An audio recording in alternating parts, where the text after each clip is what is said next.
Hi guys, hope you're good. Fish says hat of the stream. I was expecting that.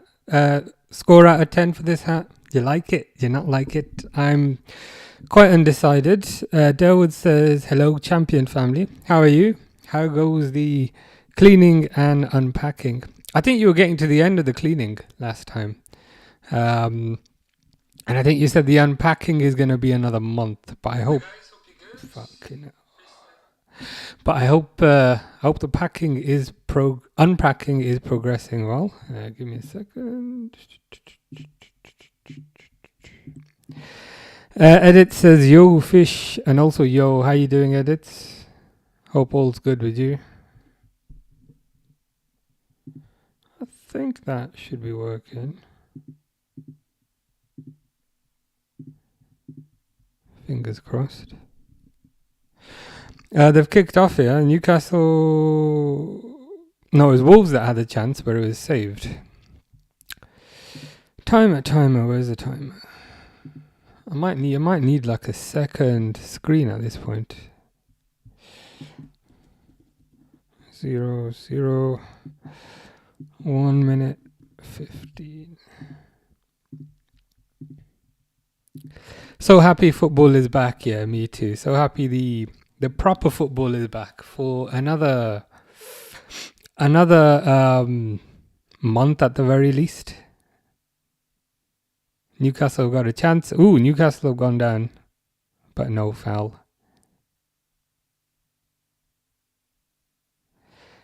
But yeah, looking forward to tomorrow. Tomorrow we got two big games: Liverpool, Brentford, I think, and Man United, Man City. So that should be good.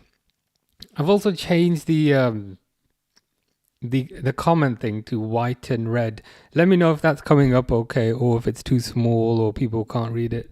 I'm hoping it should be okay. But I figured apparently I can tweak it, which I didn't know.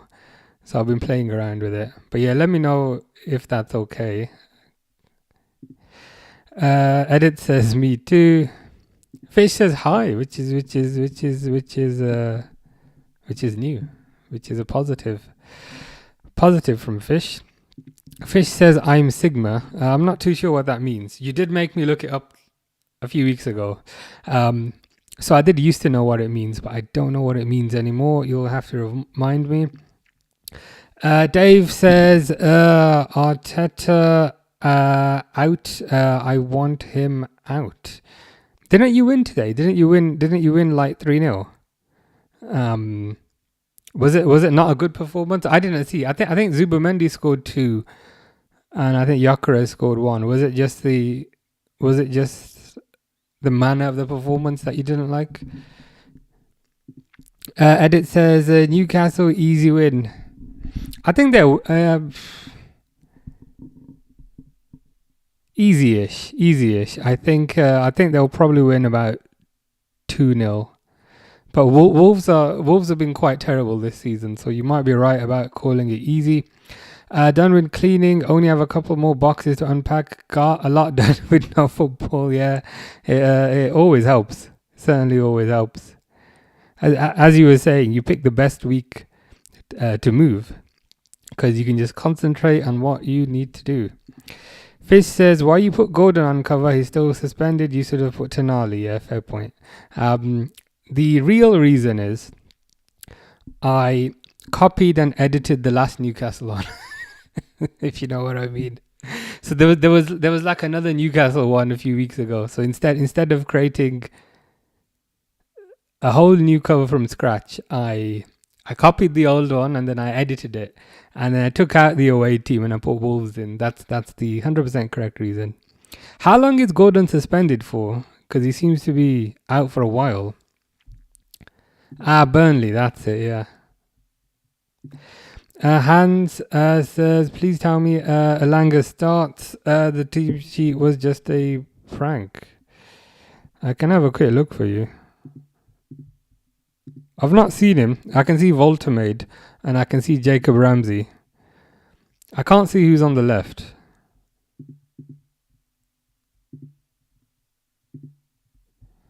Where is it? No, Elanga's on the bench. That is weird.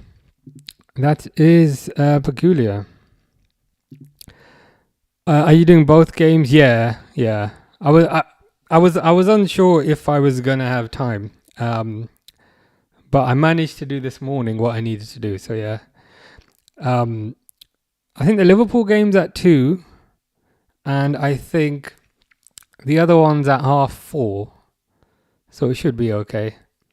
I might run off in between just to get a quick snack, but yeah, it should be okay. The red is a little hard to see. Okay, interesting. I'll see if I could fix that during. Actually, no, I should be able to fix that quite quickly. Give me a second. Where is it?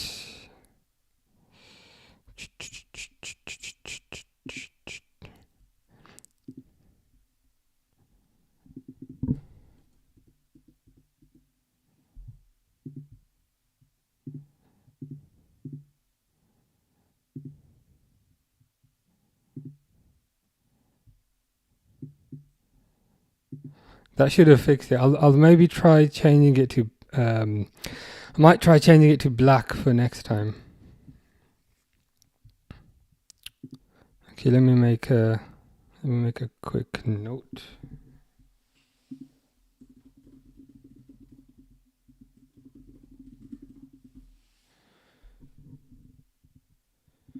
Okay, I've changed it to black. It might update itself. If not, I'll fix it for next time. Edit says Arsenal still trusting the process. they'll be trusting the process until he's gone, I think.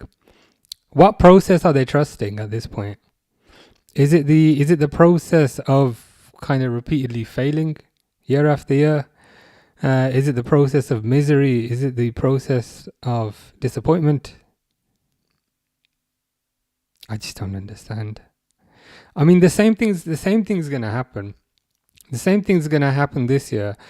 That happens every single year. Things are gonna start off positive, and expectations will be very high. Eventually, nothing will be achieved, and then it will be the usual nonsense that we have to listen to. It's weird. Arsenal are weird because they have lots of very good players.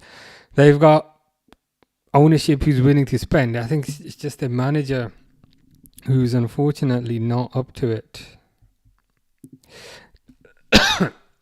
Exactly, Edit. They played Tottenham 2.0. Big Ange was a mistake. Yeah, is that the you can tell I've been out of it today. was that the Arsenal Forest game? I saw it was 3-0, but was it fair? Was it equal? Or was it a representative 3-0? He's out 3 games, makes sense. Fish says, should we sign Asnar now for 300,000? Is this the one that you keep going on about on my posts? I mean, if you think he's good enough, then maybe he's someone we need to consider. 300,000 seems very low, though. That seems very cheap. Like, what makes you think he'd be 300,000? 300,000 doesn't get you a player's ear these days. So I'm surprised that's the fee. Edit says, bro, Newcastle has no use for the oil money. Nobody except yeah. There's that aspect, and there's also their kind of PSR concerns. I think they're only really allowed to spend, like most teams, they're only kind of allowed to spend what they bring in. So that limits kind of what they can spend their oil money on. I think financially they're the richest club, but if you can only spend a fraction of that, it's kind of pointless.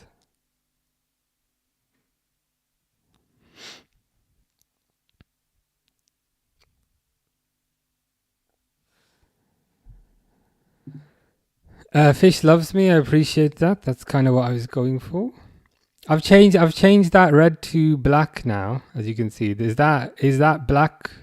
any better on the name bit? Dave says, don't let that Madu AK performance fool you. He's still a scrub.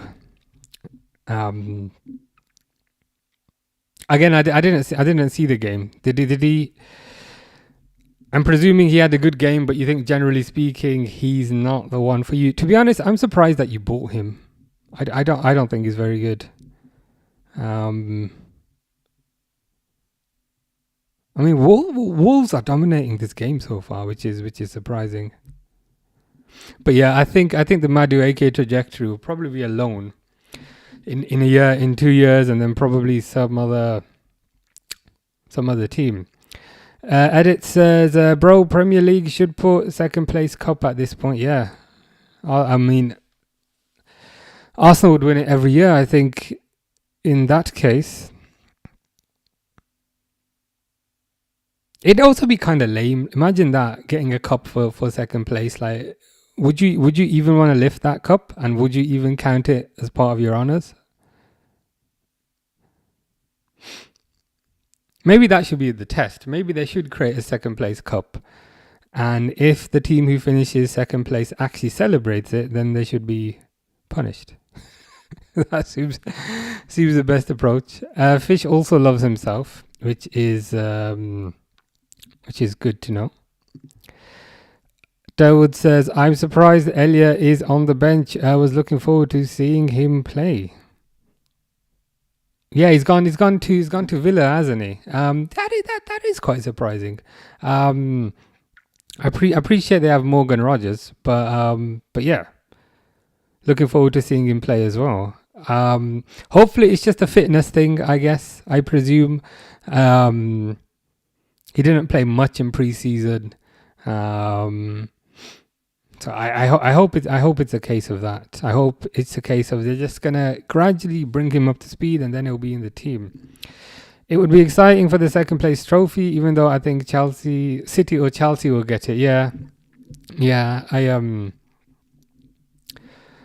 I know what you mean. Yeah, like my predictions. I think Liverpool will get first, but it wouldn't surprise me if City came second. It's just kind of too much of a kind of easy prediction to always say. Because I typically I find whenever these kind of pundits do predictions, they just copy whatever happened last year. They very rarely kind of use their brain to say, you know what, maybe Arsenal won't get second, maybe City will, or maybe Chelsea will. So yeah, it wouldn't surprise me either of those. Edit says, EA did Messi's rating in FC 26 bad. What is it? What is the rating? You'll have to let me know. Abdul says, is that a real Gucci cap? It absolutely is not. but it looks vaguely real, but no, it's not. But yeah, hope you're doing good, Abdul. Dan says, big match in Italy, 5 p.m. Juve versus Inter. Very nice. Well, what are your predictions for that, Dan? Probably an Inter win, or is that a ridiculous prediction? How you doing, Pixel? Hope you're good. Hope all is well with you. I've added a new piece of Dragon Ball thing to the shelf. And I've got another one coming. I appreciate that, Abdul. Ikram says, you're always enjoyable. Well, you are even more enjoyable.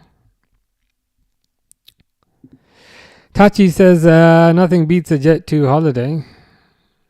Something about a family of 4 and it being £50 per person. I don't think I've ever gone on a Jet 2 holiday. I think I have gone on a Jet 2 plane, but I've never done an official Jet 2 holiday.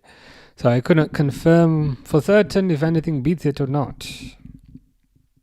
Yeah, that's the thing. Some of them had Liverpool at 6th last season. Because quite often they do these predictions, whether it's Sky, whether it's BBC, whether it's ESPN, and a good 70% of the predictions that they're touting as a piece of tactical insight are literally the same finishing spots as last year. I'm like, what? It's like, oh, here's Alan Shearer's prediction, and Alan Shearer says it's going to be Liverpool first and Arsenal second and Chelsea third and whatever. And I'm like, that's not that. There's no insight in that. I prefer it when someone takes a risk and says, okay, you know what? I think Chelsea will get second. That's a lot better. Dan is a Juve fan, Serie A wise. Good stuff. Pixel is watching the Palace. Nice. You'll have to keep us updated on how that's going. Fadti says here it's Fadti. What does depuis mean? Is that in? So you're saying here it's fatty in France. I'm 32 years old and I need a serious relationship. I think that's correct. I think besoin, that means need, I think. So ici means here. C'est means it is. Fadti is just your name. I think depuis, I can't remember what depuis means. It must mean inside France. I've 32 years and I need a serious relationship. Good luck with that, I think. AR says lol. Derwood says hey. Pixel. Fish says how good is Alex? That particular Alex, we signed him on a free because we desperately needed a third place goalkeeper. I don't think he ever played, to be honest with you. Don't think he ever played. Harry says, hello, how are you? I'm good, thank you. I'm good. Been busy as always. But yeah, all good. How's things with you? We need to play Call of Duty again. Maybe next week or something. But yeah, hope things are well with you. Pixel says, hey, my man just got lined up. Beard looks good. Thank you. Actually dyed it. To be honest, like I always trim it, but you can never tell because it's normally so patchy. There's normally like so many grey spots in there. And the thing is, the grey spots annoy me. Like, I'd rather it was fully grey or like fully white. The spots just annoy me. So then I was like, you know what, I'm just going to dye it.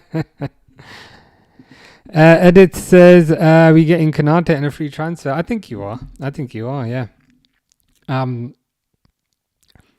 mean, he's a good defender. He is a good defender, can't lie. Is he the best defender ever? No, but he's good. And for a free transfer, you can't really complain.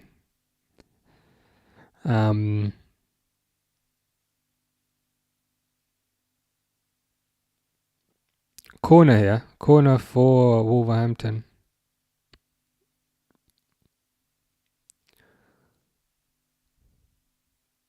I can't lie. Wolverhampton have been having all the chances so far. Fish says, oh no, it's Harry. Harry's your bestie. Pixel says, hey. Ben says, where are you from, brother? I'm from UK, England. How about you? Abdul says, do you cut your own hair? Yeah, I mean, it's easy. I just kind of shave it all off. Simple. I've got like my own razor thing, and I just do it pretty quickly. Bournemouth 1, Brighton 0. Interesting. Who scored for them? How you doing, Jaden? Jaden says, Isak goal tomorrow. There's a possibility. To be honest, I'm 99% sure he's going to be benched because he's not fully fit. But equally, I presume he's going to be the first. He's going to be the first sub. So I think he'll get 20 minutes. So there's a chance of it. Abdul says, if Kanate leaves, Liverpool need 2 centre-backs. I think you're right, yeah. I think you're right. Because if you think about it, right now, we've got Van Dijk, who's 35. And I'll leave that to the side for a second. But we've got Van Dijk, who's 35. We've got Leone, who's 18. So we've got both ends of the scale. And then we pretty much just got Kanate. So right now we've got 3 senior centre-backs. And I know we got Joe Gomez, but that's a whole other story. But right now we've just got 3 senior centre-backs, which means that we're already down 1. And kind of as Abdul is saying, if Kanate also goes, then we'll only have 2 senior centre-backs. So I think you're right. I think Mark Gahey will be 1 at the very least. But yeah, I'd hope for a second. Because the last time Liverpool went with 3 senior centre-backs, they all got injured. Was it 2020? Was it that year? It was the year after winning the league, wasn't it? Where Lovren was sold. Sorry. And we said, you know what? I think we'll be all right with 3 senior centre-backs. And then Van Dijk got Pickforded. Joe Gomez got England. And Matip just got Matiped. So yeah, I think 3 senior centre-backs is a bit short. We need we need one more. Potential red card in this game, but I don't think they're going to give it. How good was Danny Pacheco? Very highly rated. I think we stole him from Barcelona. Everyone was super excited about him, and then it just didn't quite work out. Durwood says, hi. I've changed the the header on the messages. I've changed that to black now. Is that easier to read now compared to the red? Or is it still a bit hard to read? Let me know. I'm hoping that will be a bit better now.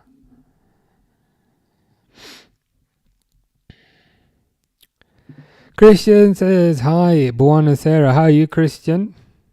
I hope all is well in Como and Italy. Abdul says, if Van Dijk gets injured, we might struggle. Yeah, to be honest, not even might. I think we'll definitely struggle.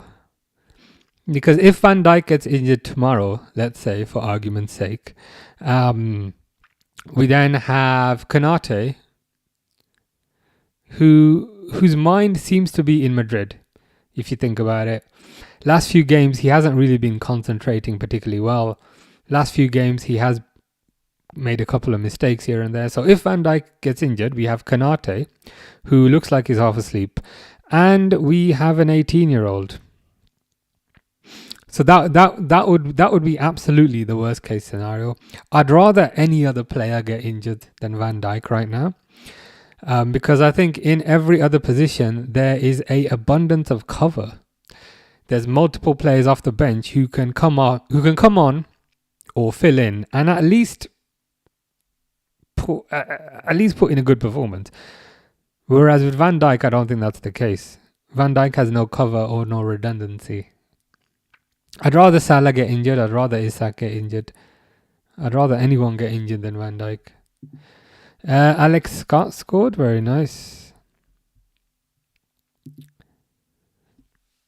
I'm not quite sure what this means. Fish says, Turkey is a calm roommate.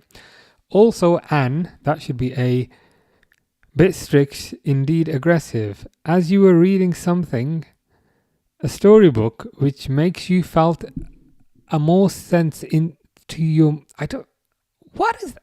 Yeah. Is that like... Have you copied and pasted that from somewhere?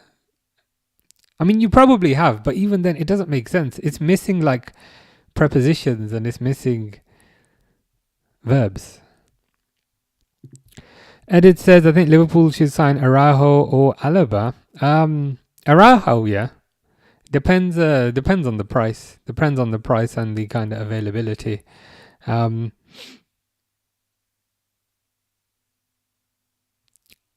Is there a reason you want to get rid of Alaba though? That's what I would ask. As a replacement for Konate.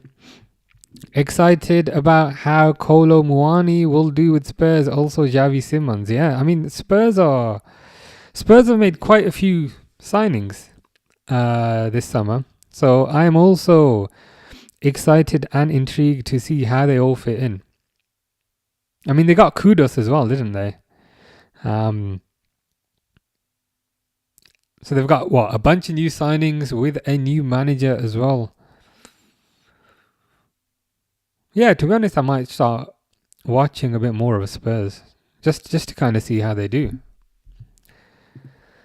Christian's doing good. Good to see. Ikram says, which formation gives the best balance between creativity, verts, and structure? McAllister. The best balance? I mean, the best balance would probably be a 4-2-3-1 because that would mean 6-ish at the back and 4-ish at the front. So in terms of balance, that would be relatively kind of equal.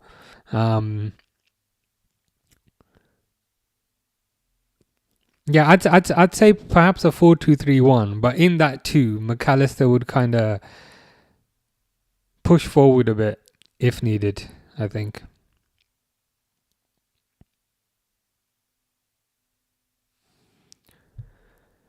Fish says, "How good was Hansen? How old do you think I am, Fish?" To be honest, I've never really, I never saw Alan Hansen play. I started watching in the 90s when I was maybe like 4 or 5 years old. So Hansen was a bit before my time. With that said, he's very highly rated. He's very highly thought of. He's considered a legend. I'd be interested to know whether people think Hansen's the best Liverpool centre-back of all time or whether it's Van Dijk. But I think just to be in that conversation shows you that you're dealing with someone who was at a very high level, not a Jimmy Traore type of guy.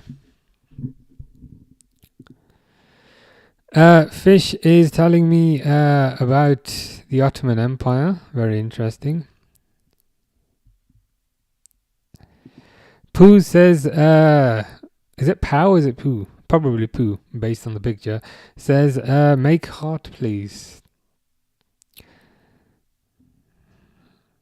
I can't remember the new way to do it. Isn't the new way to do it like that or something? That's like the new way to do it, right? Edit says, I think Chelsea first, Liverpool second.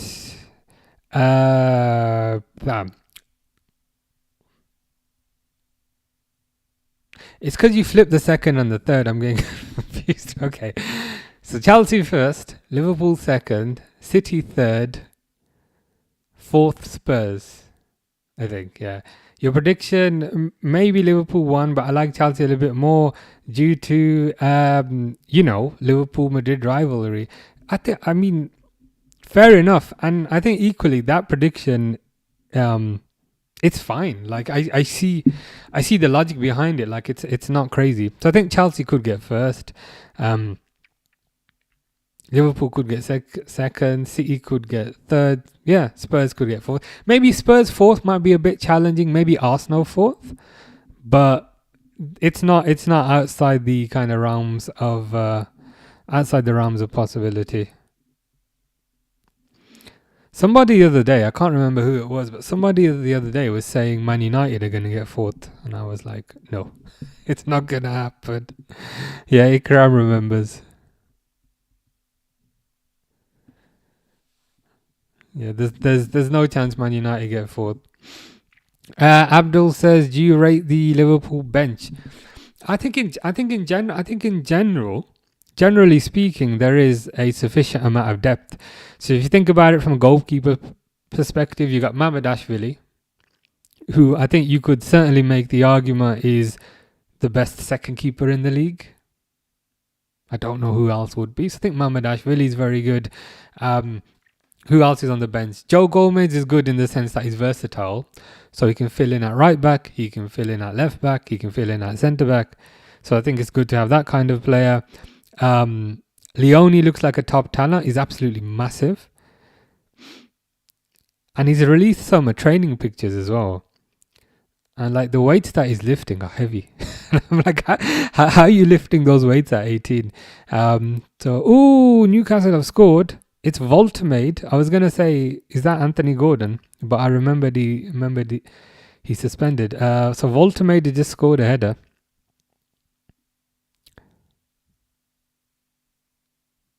Just waiting to see the replay on that.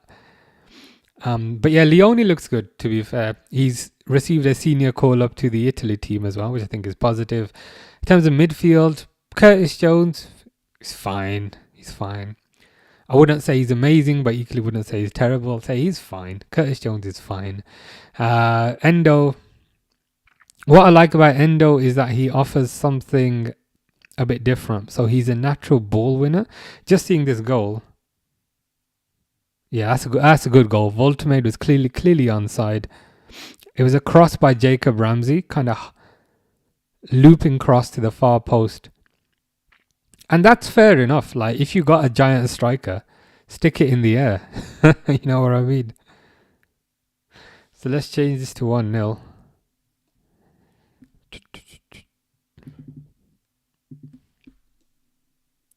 1-0.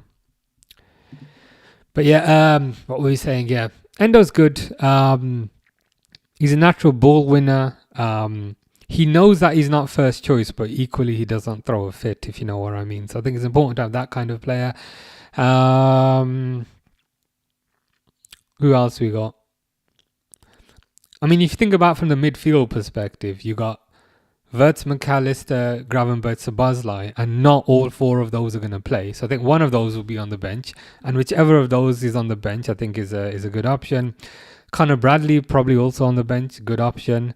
Robertson, he's fine. I won't lie, making him vice captain is a bit odd if he's not a starter, but he's fine for all things kind of considered.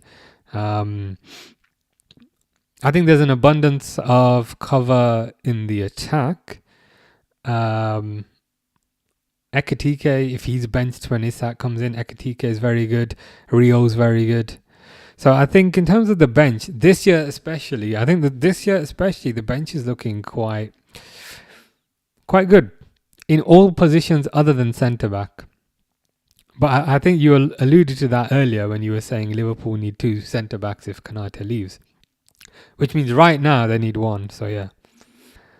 But I think it's fine. I think it's a lot better. It's a lot better than it has been in past years. Edit says, sorry, I changed first Liverpool and Arsenal. So you're saying Liverpool first, Arsenal second, Chelsea third, City fourth, United 15th. I mean that again it seems reasonable. It seems reasonable. I do think Liverpool will win the league. Arsenal second is a possibility, but so is Chelsea, to be fair. Man City, yeah. Man City fourth, I can see that happening. They don't seem to have really had the best start to the season, but equally, I do think things will pick up for them slightly. So all things considered, fourth is probably accurate, I think. Fish with a chicken, which is very nice, very well appreciated. I still don't know quite what that chicken means. You will have to tell me one day.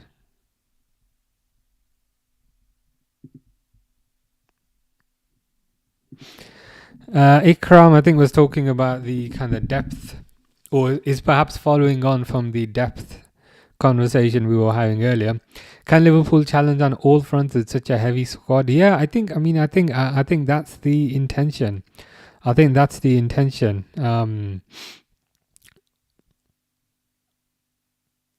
You got good cover at right back with respect to Conor Bradley. You got sufficient cover at left back. I wouldn't call it good cover these days, but you got sufficient cover at left back with Andy Robertson. You got good cover, although he is an unknown quantity to a certain degree with Leone at centre back.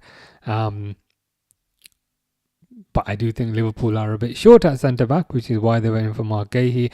Abundance of cover in midfield. You got Endo, you got, let's for argument's sake say Szoboszlai, you got Curtis Jones, and there's a lot of cover up front as well. With Ekatike, with Rio, with Chiesa, totally forgot about him earlier.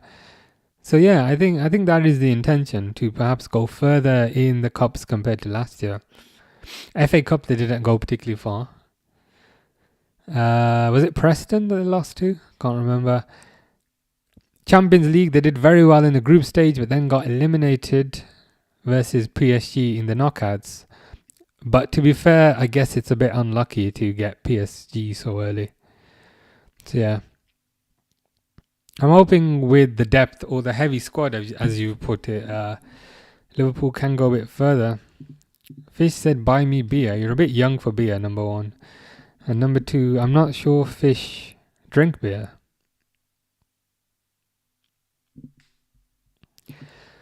Which Liverpool player would be the worst at commenting Which Liverpool player would be worst at commentating a game? Well, funnily enough, when I was younger, I always used to think Jamie Carragher.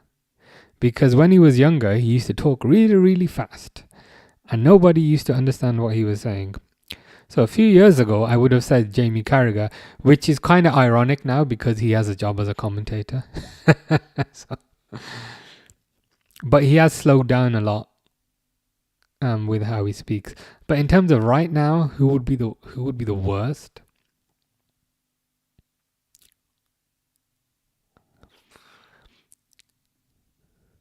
Maybe Allison. Allison doesn't really have a voice for commentary, so maybe him. I haven't just gone through the squad and picked the first one.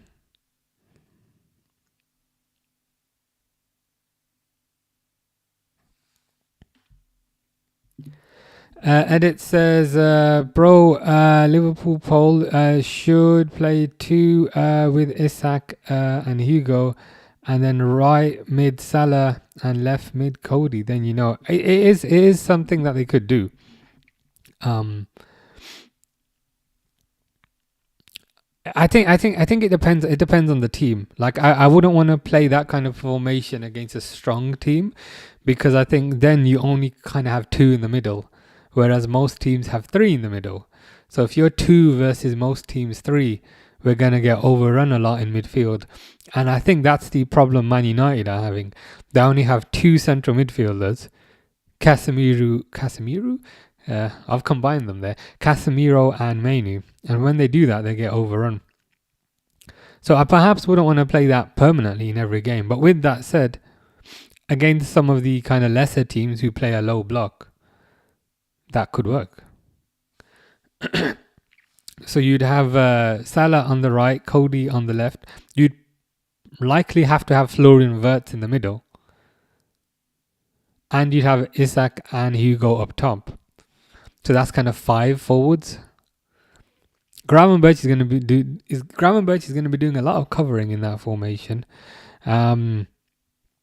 but equally, it is something they can play. As we were saying, against the teams that play a low block and sit very deep. Just chuck loads of forwards on. Fish says, Google Gubin. Isn't this your mom? You were saying that the other day. You were saying my mom is called Gubin. Did you see the video with Van Dijk and Frimpong yesterday? Frimpong is very much like Robbo. Is that the one where he was picking Frimpong up like not like like a baby, I guess. He was picking him up like a baby and kind of flipping him around. I did see that. It was kind of funny. After watching it, I'm not sure who enjoyed it more, whether it was Van Dijk or Frimpong. I think Frimpong actually enjoyed it more. He seemed to quite enjoy getting flipped. Is that a delivery for me? That can't be a delivery for me. That's probably my neighbour.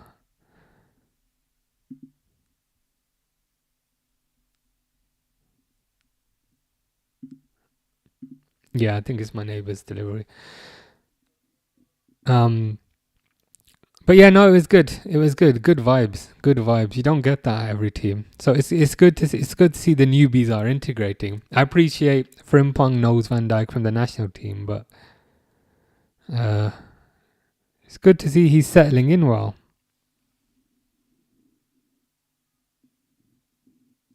I'm just spying on what packages my neighbour's got.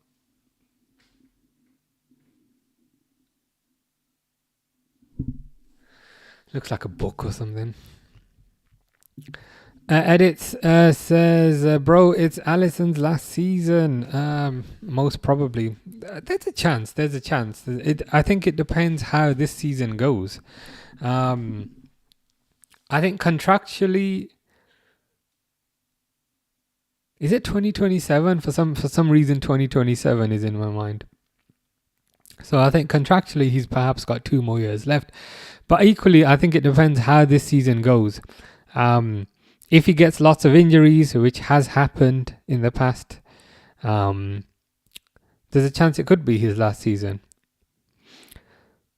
But I think that's why we bought Mamardashvili, to have a competent backup who can come in. And when we say come in, we mean play a significant number of games, like Kelleher did last season. So yeah, I'd say it depends how this season goes. If he's out for a lot of it, and I mean over 50%, then there's a chance. But equally, I think if he performs well, and I think if he continues to perform to a high standard, I think he might get a new contract. It just depends on the injury situation, and it just depends on the availability situation. And I think the flip side of that as well is also when Mamardashvili comes in, not if, but when he comes in, it also depends how Mamardashvili performs. Mamardashvili was a part of pre-season, it looked fine. But if Mamardashvili looks absolutely amazing and the best thing since sliced bread, then it would lessen the need to extend Alisson. But if Mamardashvili looks average, then they might keep Alisson around. But from my perspective, I think Alisson's amazing.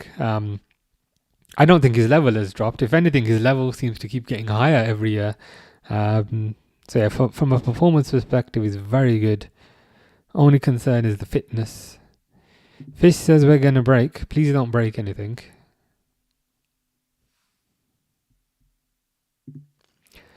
Durwood needs to find a man that looks at me the way Isak looks at Van Dijk. just kind of eyes wide open, completely besotted. Yeah. Yeah, he looks. Isak looks like he's in love, which again is a positive. Kind of how the new players seem to settle in so easily and so quickly. Ooh, Jacob Ramsey with a shot there, just gone wide. Will Van Dijk retire at Liverpool? Again, I think it's similar to the Alisson situation. So Van Dijk right now, he's got 2 years left because he just signed a new contract. If he continues to perform at a really high level, and to be honest, not even the level that he's at, even if he drops by say 20-25%, I think Liverpool would be willing to keep him around. On a lower wage, but Liverpool would want to keep him around. So I think if he kind of continues to perform and Liverpool continue to offer him new contracts, then there's a chance he does retire. But if I had to guess, probably not. He might go for a big payday in Saudi or a big payday in the US, and you wouldn't really blame him. So yeah, if I was to guess, I'd say he does not retire at Liverpool, but you never know. Zaim says, "Hope you're well. Did you see Van Dijk carrying Frimpong in training?" Yeah, we were literally just talking about that one there. It was kind of funny, as we were saying, how he was kind of flipping him around like a baby. And what was nice about that was, Newcastle have scored a second.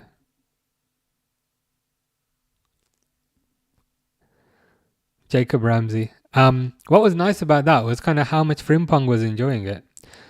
Seeing that video, it was tough to see. Was Frimpong enjoying it more, or was it Van Dijk?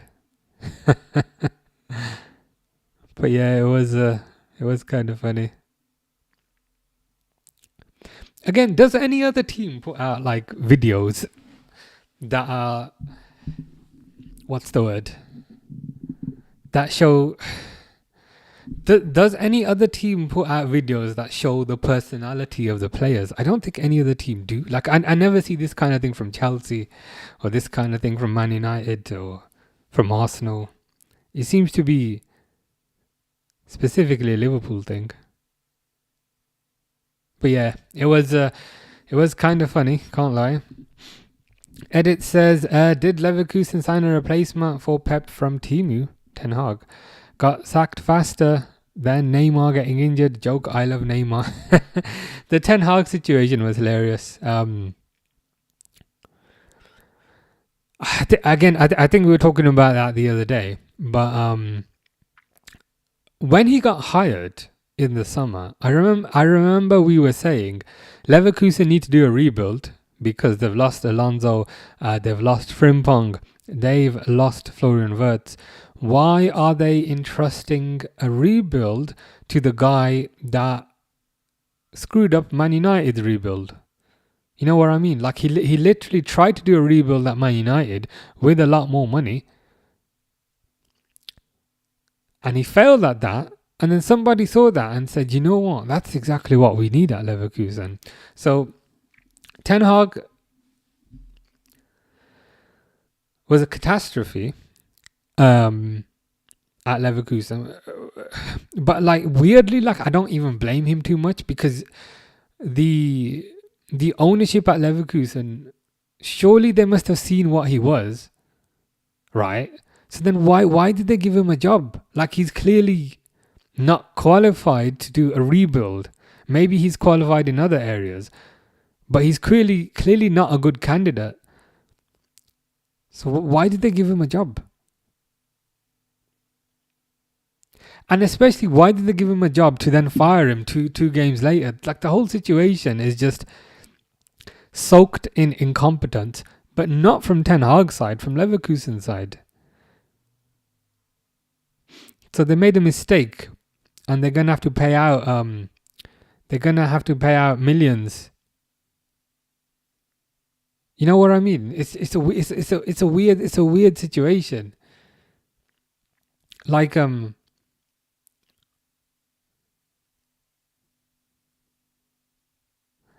don't know, like you order takeaway, you order takeout from a restaurant and it's horrible. So you eat it and it's horrible. And then you've got a wedding planned and you're like, you know who we're going to get to make food for the wedding, that horrible takeaway. I'm like, why are you doing that? You got evidence that it doesn't work. I don't know. It's insane. Durwood can see Van Dijk going into coaching. Yeah, I can see him. I can see him on the sidelines. He seems a bit too intelligent to be a pundit. He seems a bit too intelligent and articulate to be a pundit. Pundits tend to be, generally speaking, the ones that don't have the nous to make it as a manager. I'm simplifying to a certain degree, but yeah, I can see him getting his coaching badges, maybe working as a coach for a few years, and then after a couple of years going into management. Tupac says Matty Cash, thank you very much. Arsenal will start doing the kind of the laid back videos and take credit. Yeah, it wouldn't surprise me.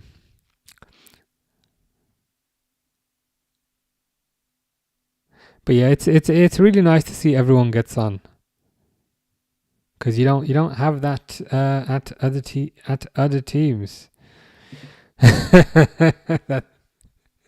That's quite funny actually. We're talking about Arsenal trusting the process, and then we're talking about Ten Hag getting fired after 2 games, and Edit says Leverkusen doesn't trust in the process. That's the perfect way to put it, I think.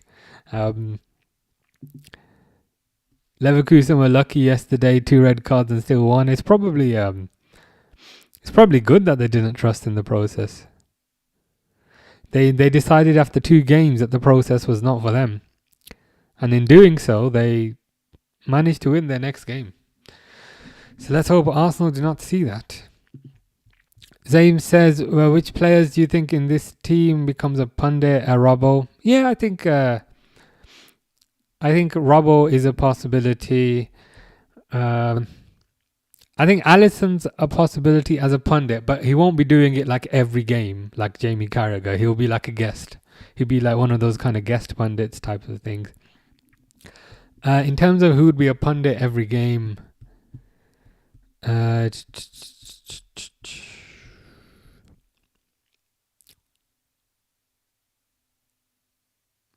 It's tough to it's tough to kind of envisage them. I think Kanate, maybe Kanate. I can see Kanate being a pundit. I can just see that.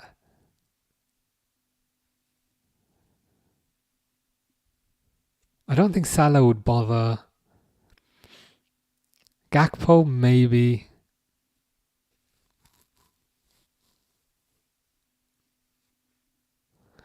The trouble is, it's a very young squad, so it's hard to kind of envisage them in 20 years, if you know what I mean. Whereas if it's an older player, you can kind of make the link, which is probably why Robertson was suggested. But yeah, I think Robertson's probably the best one. Jeremy Frimpong enthusiast says, was Voltemade's goal good? Yeah, I thought it was good. Cross by Jacob Ramsey.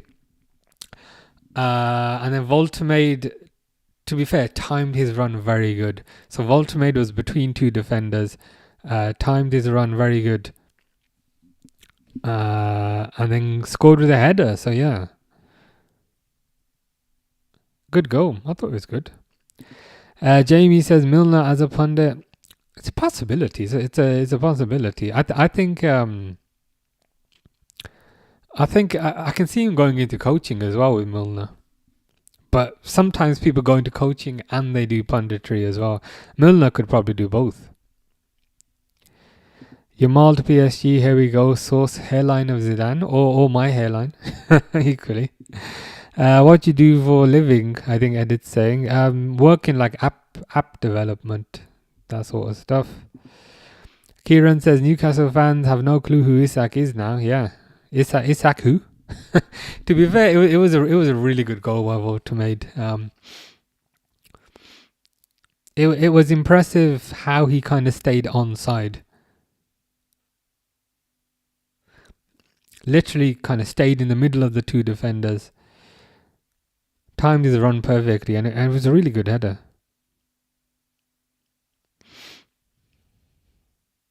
But at half time,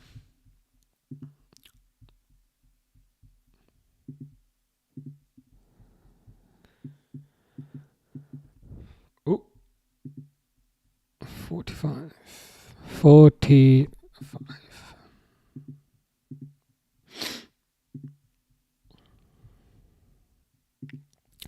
Ikram says, how will Wirtz handle the physicality of English midfields? Yeah, good question.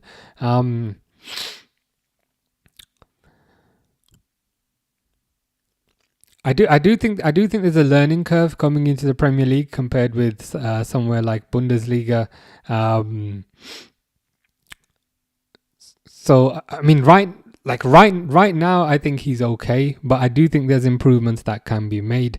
But equally, physicality is one of those attributes that you can easily improve if you think about it. That's kind of why they've built this fancy. That's kind of why they've built this fancy AXA training complex with weights and machines and benches and so forth and dumbbells.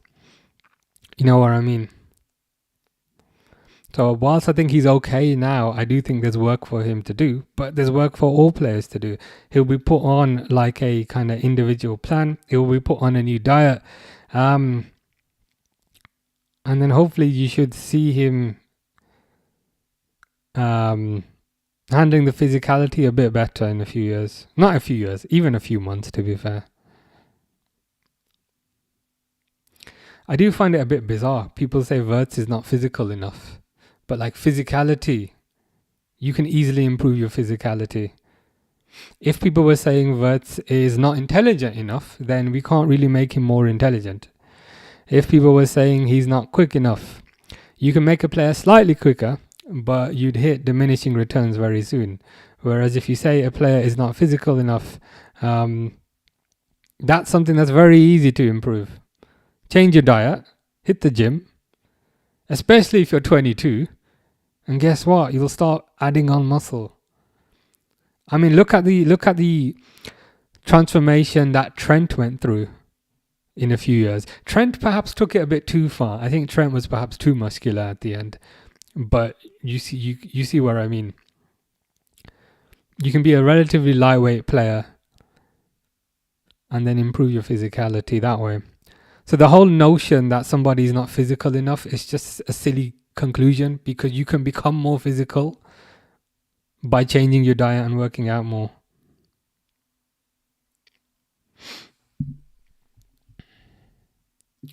Kieran says, yeah, also Wolves should have had a red. Yeah, I'm surprised that was not given. Fish says, Xbox One, buy me, how many is that? 1, 2, 3, 4, 5, 6, 7, 8, 9. What's 9 zeros? Is that 100 million? Buy me 100 million Xbox One controllers. I can do that. If I'm to take a shortcut though, there's an Xbox One controller on that shelf on the second row. So if I give you that one, I then would not need to buy you 100 million. I would only need to buy you 99,999,999 controllers. So if you're willing to accept one that's second hand, maybe I can do a deal. I say do a deal. What do I get out of this deal? But you know what I mean. Edit says De Bruyne is shining in Syria. Will Højlund do the same like McTominay? I mean, Højlund did come from Syria. So whilst I think he'll do better, I do think he'll do better in Italy than he did in England. But I don't think he'll kind of shine, if you know what I mean. Like maybe he'll get a couple of goals, which is a improvement. Yeah. I think it'll be similar. Mark says the game isn't physical anymore due to all the diving. It's certainly not as physical as it was back in the day. I'd like the game to be more physical. I'd like bookings to be handed out for diving. And I appreciate a referee will not get it right 100% of the time, but nothing is fully foolproof. I think if a referee thinks a player's gone down, just book them. Bookings are handed out for the silliest things these days, like kicking the ball away.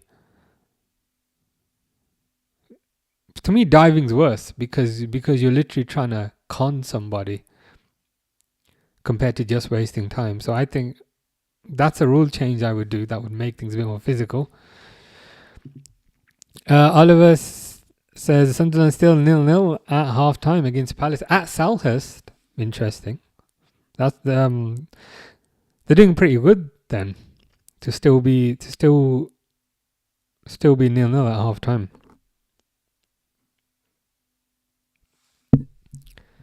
You said that? Oh yeah, I did.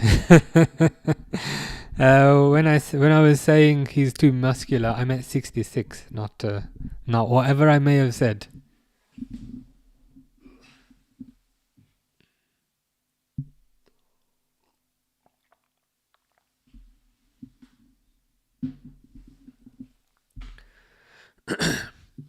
Zaim says intelligence beats physicality like David Silva. He just needs to get used to releasing the ball quicker as the tempo is higher. Yeah. I think that's a fair assessment. Equally, intelligent players can be made more physical, but physical players can't be made more intelligent. Which is why whenever people say player X is not physical enough, I'm never really concerned, because the coaching staff and the chefs and all the training staff can easily work on that. Intelligence, as you mentioned, is a much more valuable commodity and a much more valuable attribute of a player. Like if we were to flip this to a certain degree, who's very physical but potentially is not intelligent? I don't know, Ugarte or somebody. Not calling him dumb. So would I rather have Ugarte than Wirtz? No. I want the player whose brain is a 10 out of 10, because having a 10 out of 10 brain is more of a rarity than having 10 out of 10 muscles, because anyone can grow muscles. Speaking of United. Mr. Default appears at the perfect time. I've been saying like nice things all day, and as soon as I start hating on Manuel Ugarte, Mr. Default appears. But yeah, I hope you're doing good. Oh, that's a good example, Dan. That, to be fair, that's a better example than the one I gave when I was saying who's a player who's very physical but doesn't have much intelligence. Yeah, I think Dan's example is even better. Nunes.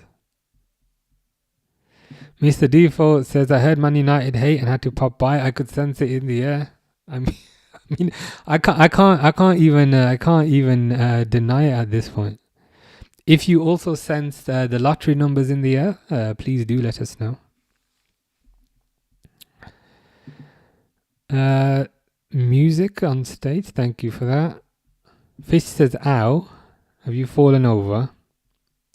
Yeah, Adama Traore would be another kind of very, very good example.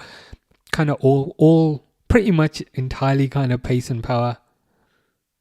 But not nobody, but I very rarely hear the complaint Traore is not intelligent enough.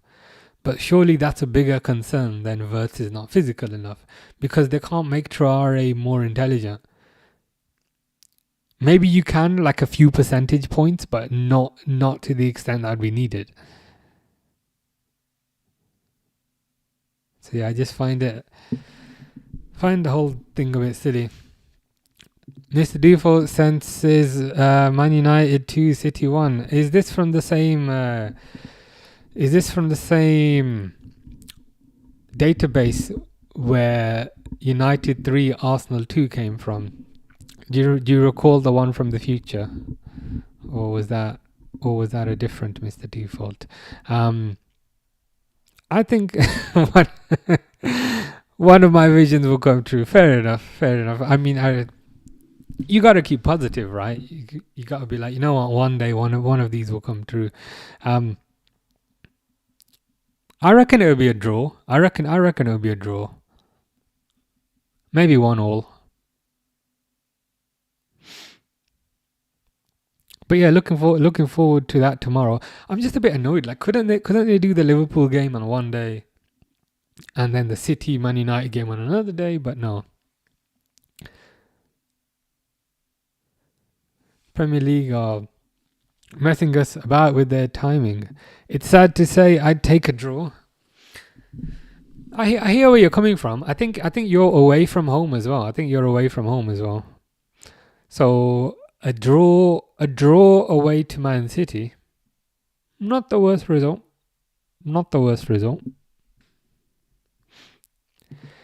Fish is going to sleep. Hope you have a nice nap. Salah, Barnes, or McManaman?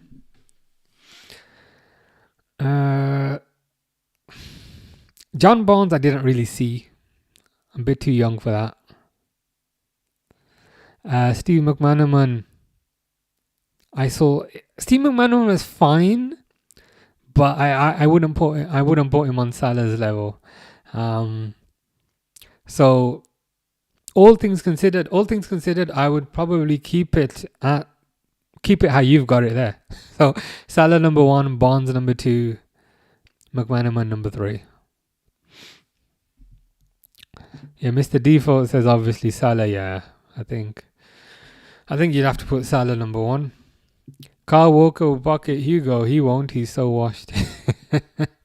Yeah, I mean, Walker will probably come up against Gakpo probably, but even then, I mean, Walker is a good example of what we were talking about earlier in terms of not being able to make players more intelligent. So Walker has been highly reliant on his pace for the majority of his career, and now that he doesn't have that pace, he looks very ordinary. Jay says Volta made my goal. It was a good goal, to be fair. It was a really good goal. I quite like how he stayed onside. It was a good cross by Ramsey, but also I like how Volta stayed onside. Got the head on. Mr. Default says, what's happening with Isak? Nothing much. He played in the Sweden game for about 20 minutes, then came back to Liverpool, done a bit of training. Liverpool managers come out and said he's going to gradually kind of phase him into the team, because he's purchased him for 6 years, not for 2 weeks. So he's going to gradually phase him into the team, which makes sense, because he hasn't played in pre-season at all because he was on strike.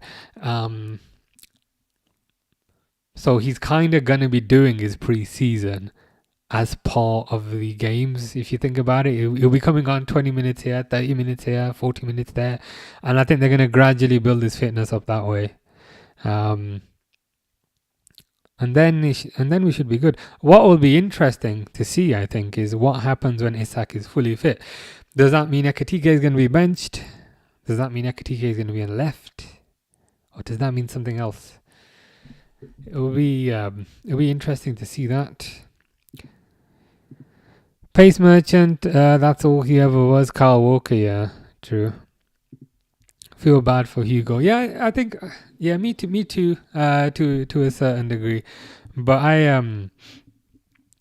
I presume they have something up their sleeves with respect to how it's gonna work. Like, it doesn't feel like a kind of particularly Liverpool type of thing to buy a backup for 70 million, if you know what I mean. That's not really something they do.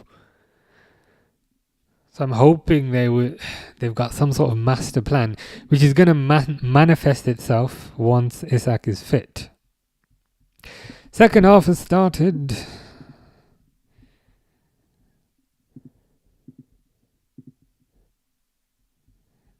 Start timer.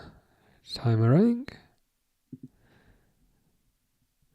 Mr. Default's break is finished. Enjoy the rest of the stream, says Mr. Default. Appreciate that. Enjoy the rest of your day. Take care. Fish says no red card yet. Yes, not yet. There was a VAR check for a red card, but it was not given.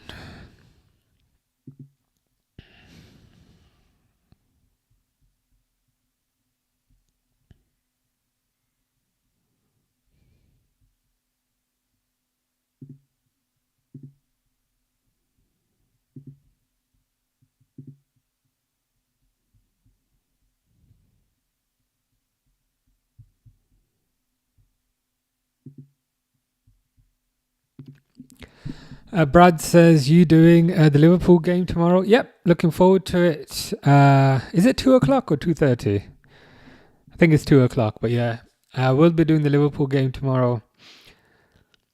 And then also the Man City, Man United. I typically don't do like two in a single day because it's quite exhausting, but given it's Man United, Man City, I'm gonna kind of have to. But yeah, I shall be here. Can't lie, looking forward to the Liverpool game more, naturally. Brighton just scored. Wow, interesting. Who scored for Brighton?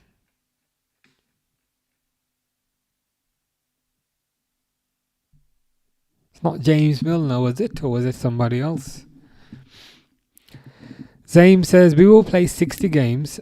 Ekitike will get more than enough minutes, especially if they share minutes per match, like 70-20 split. Yeah, good point as well.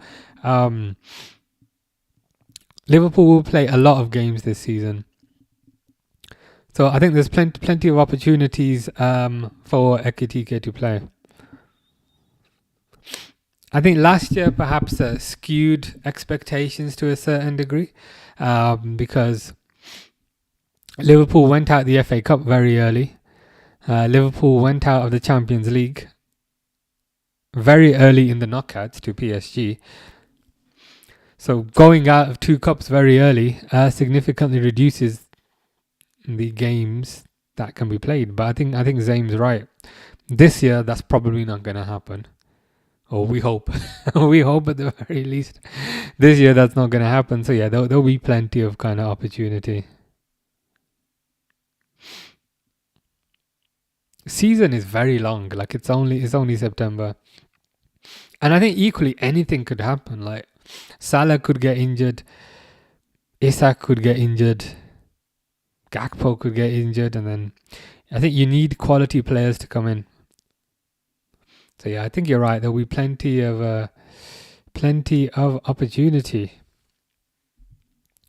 Taste the Tester says, "How's it, man? All good, thank you. All good. Had a busy week, but yeah, all good with me. How's things with you? You must be happy with the Arsenal win earlier. Pretty good 3-0 win."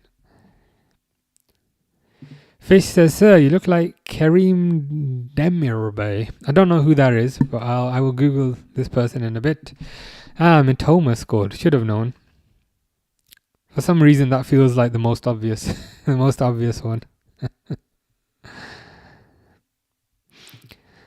Preston says, "I'm in 6th grade band, beginning band. I'm clarinet. It's a B clarinet. Very nice." I remember a month ago you were asking what instrument to play.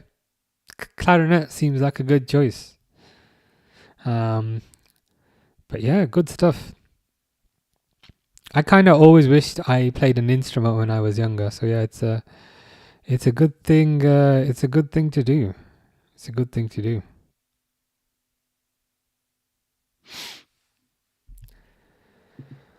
Malusi says, "Hi, how are you, Malusi? Hope all is well with you. Hope you're good." NP19 says, "Geez, did you get all kits possible?" I did. I cannot confirm or deny whether they are all genuine. But I may have done. Bite your tongue when you say things like that. Was that Kerim Demirbay? Did I pronounce it wrong, or did I? Is it like Demirbay? I might have pronounced it wrong. I had a feeling I was pronouncing it wrong. Malusi says, "What do you think of the Portuguese boat?" As in goat? Portuguese goat or something else? You'll have to let me know. Have you ordered the new third kit and keeper one? Yep, I have.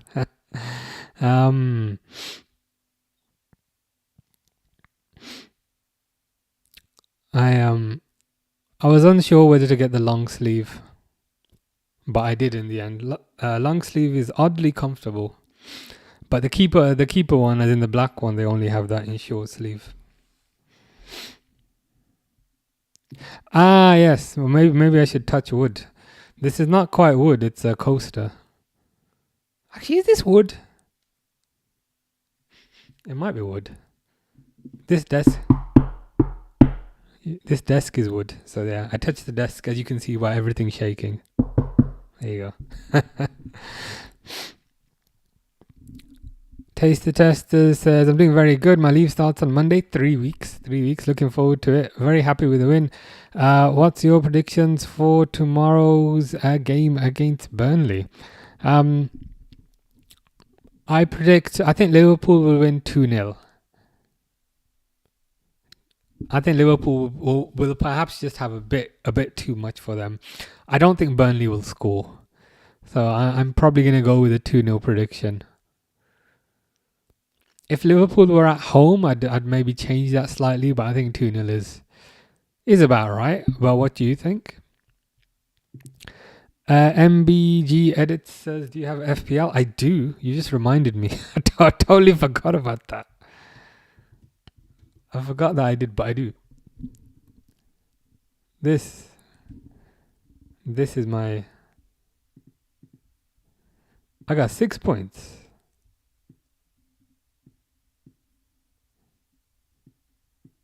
6 points.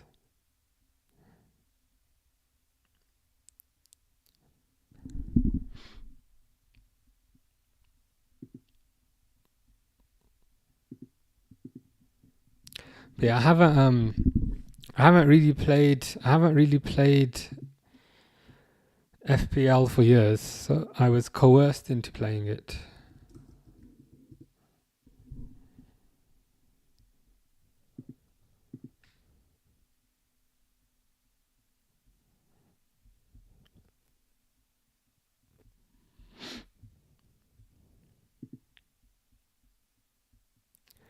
Fish says Google. Okay, I'll Google this guy.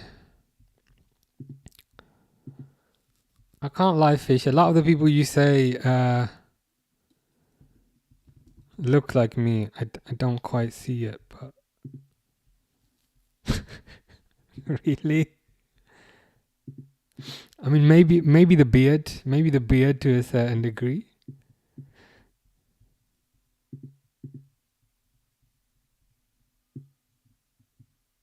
This guy. I mean, my nose is like way bigger. He's got more hair. I was gonna say he's got bigger ears, but we've probably both got big ears. I think maybe you mean from a beard perspective. It's boats. Boat. Search it. Portuguese boat. Oh. Is it something that's maybe happened in the news or something?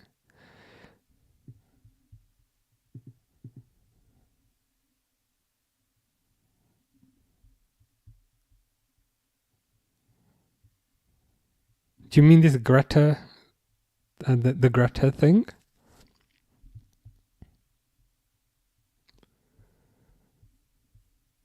Yeah, it's just showing me boats for sale.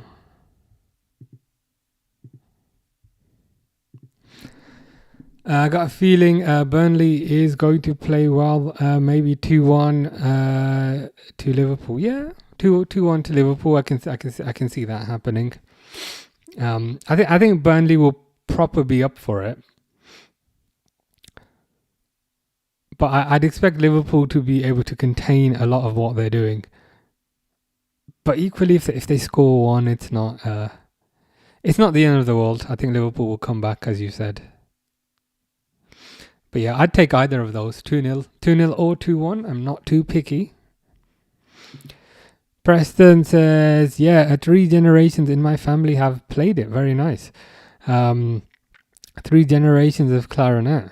So you'll have a lot of good teachers then. You'll have a lot of good teachers who can help you and give you tips. That's ideal. You don't have to pay for an expensive teacher. Your family can help you, so it's good to hear.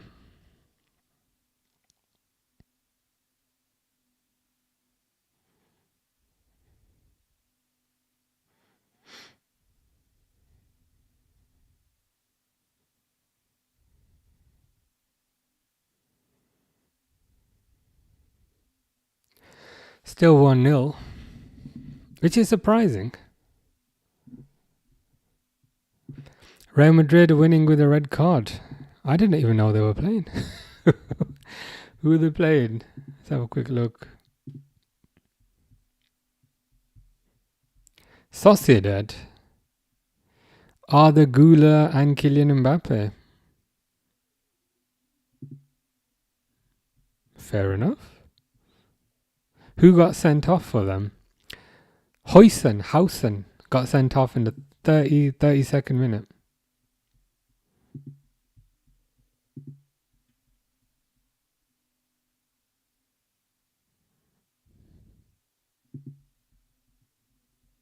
Yeah, I think they'll probably hold on and win that. I think that would perhaps equate to a perfect start because I don't think they've drawn or lost any games yet, so they seem to be doing quite well. Ikram says, will Liverpool enter the season with a clear tactical blueprint? Yes and no. And I know the kind of pretentious thing to say is, there's no tactical blueprint. It's fluid, and we just kind of go with the flow, and we do what we need to do. But it's clearly 4 at the back most of the time.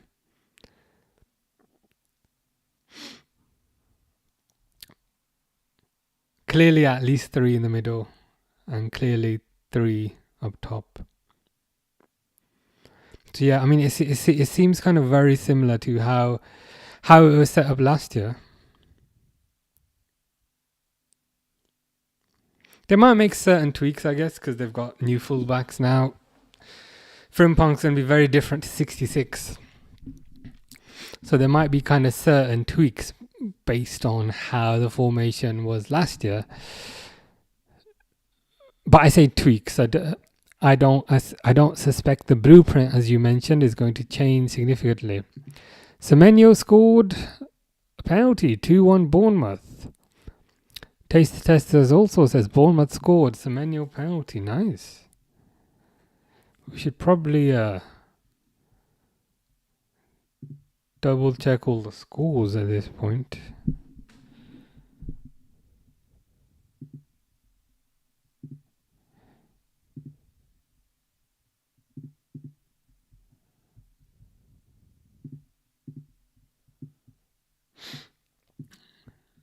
This is reminding me of the other day. Every time you refreshed it, Norway scored another goal.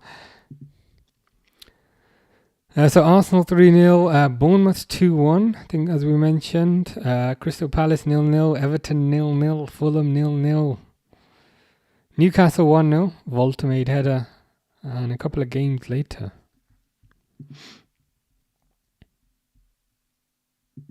Yeah, nothing too crazy, I guess, all things considered. Oh, 66 on the bench. Is Danny Carvajal playing then? Is that his starting career in Real Madrid done for? Started a couple of games, and as soon as the 32-year-old came back, he's 66 is on the bench.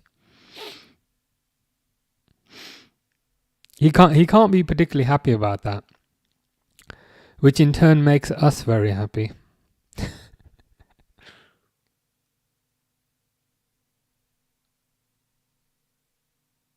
I'm confused though, because I thought he was going to win the Ballon d'Or. How do you win the Ballon d'Or from the bench? Is it like a bench d'Or? Is there like another version of the trophy?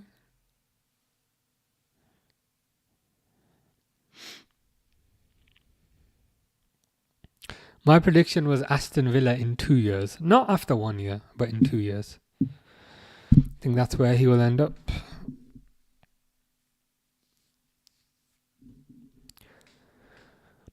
Joe Linton with a chance, but absolutely nothing happens.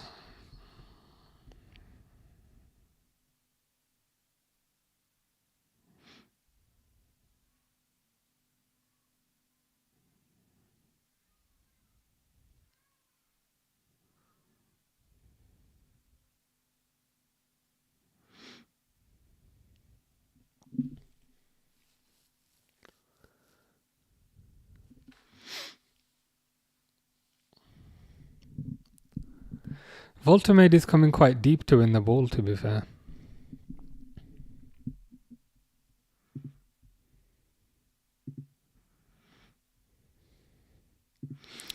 Taster Tester says, I think it's going to be a season between Liverpool and Arsenal to take it. Rule out Man City, Tottenham and Chelsea. I think it's going to be a very close call. Gyökeres to score 20 plus goals.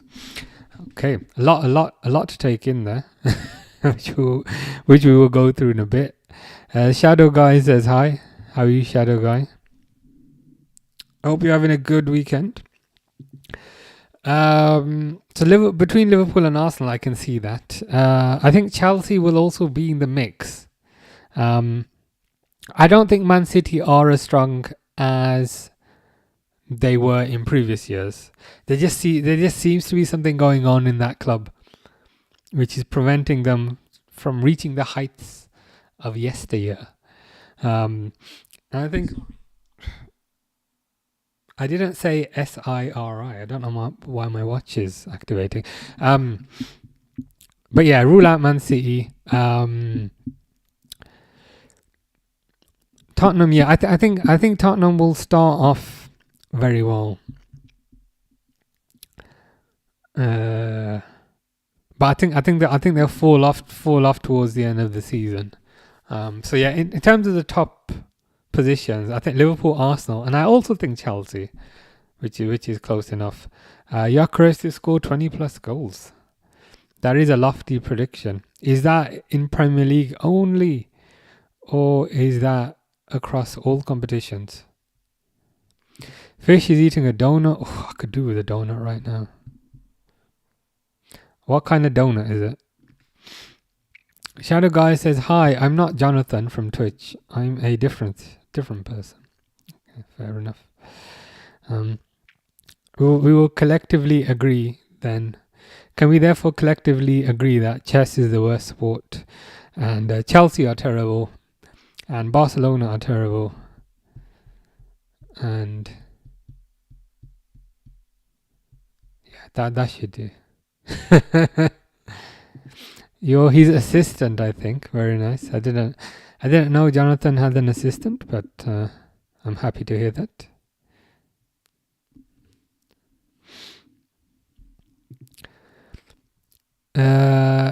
Premier League only. All competitions 30 plus.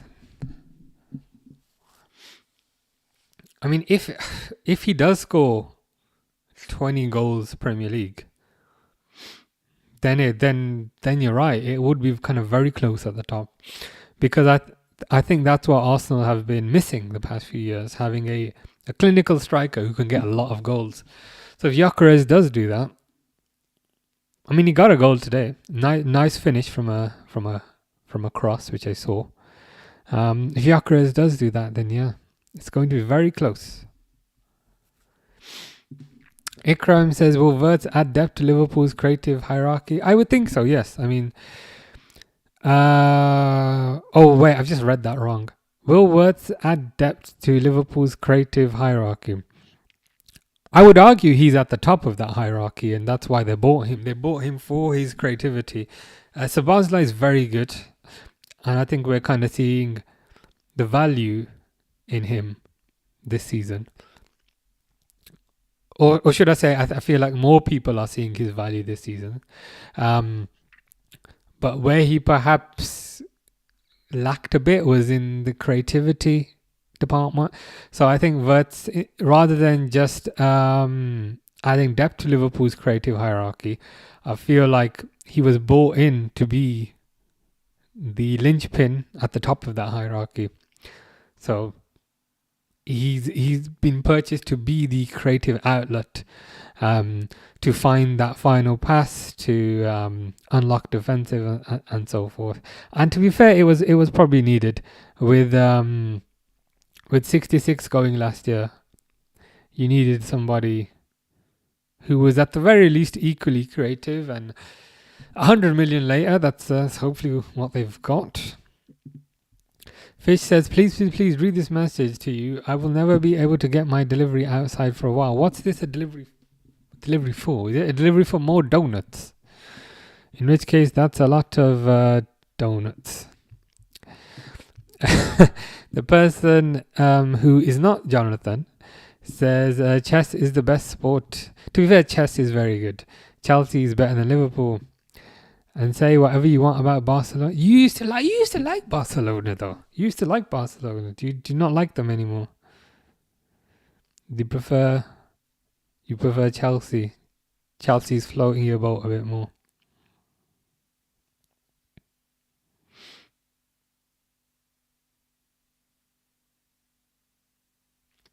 But yeah, how's the chess lessons going? You were saying you were doing chess lessons.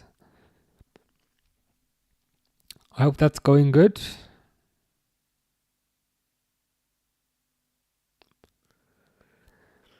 Speaking of chessboards, we are watching Newcastle, whose shirt kind of resembles a chessboard to a certain degree. Zaim says Elliot is on for Villa. Ooh, interesting. Their new number 9, which is gonna take a bit of getting used to.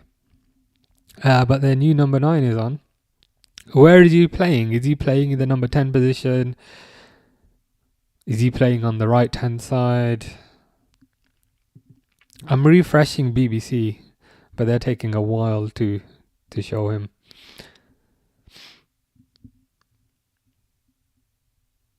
But yeah, that's good. It's good to hear. That is good to hear.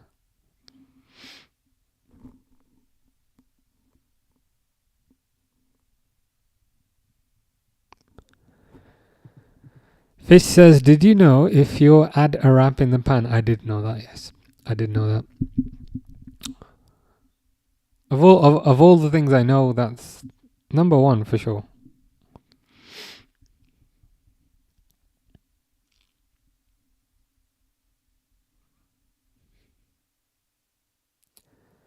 I'm surprised this game is still 1-0.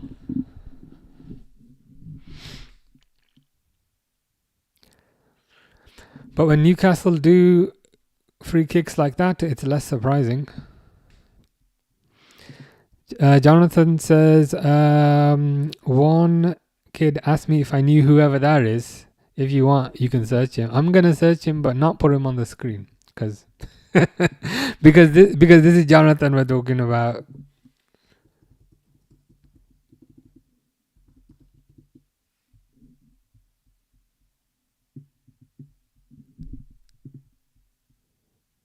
Oh, it's just a chess grandmaster. Fair enough. Nothing bad.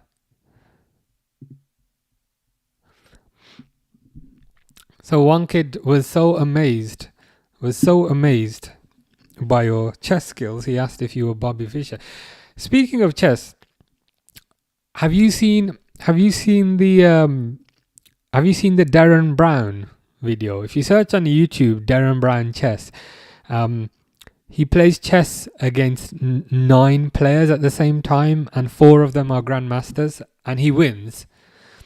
And he tells you at the end how he wins, but if you've not seen that, you might like that. Taste Tester says, in my family, my dad supports Man United. I support Arsenal. My aunt supports Liverpool. Whenever Man United lose, my dad ends up looking like a blowfish. I'm not surprised. That must happen a lot at the moment with how things are going. But yeah, it's interesting. It's interesting how everyone supports somebody a bit different. Your aunt must have been very happy last season, all things considered. So I think last season your aunt was the most happy. You were perhaps second most happy, and your dad was the least happy after last season. Fish said, "Add some cheese. Is this to the donut that you're eating?" I would not recommend that.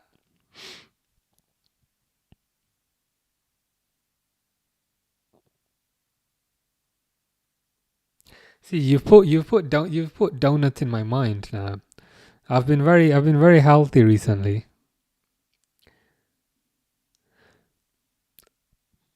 But now I might have to have a donut. I've not had a donut since I went to the US. And the reason why is because every third shop was a Dunkin' Donuts. So then you just kind of have to.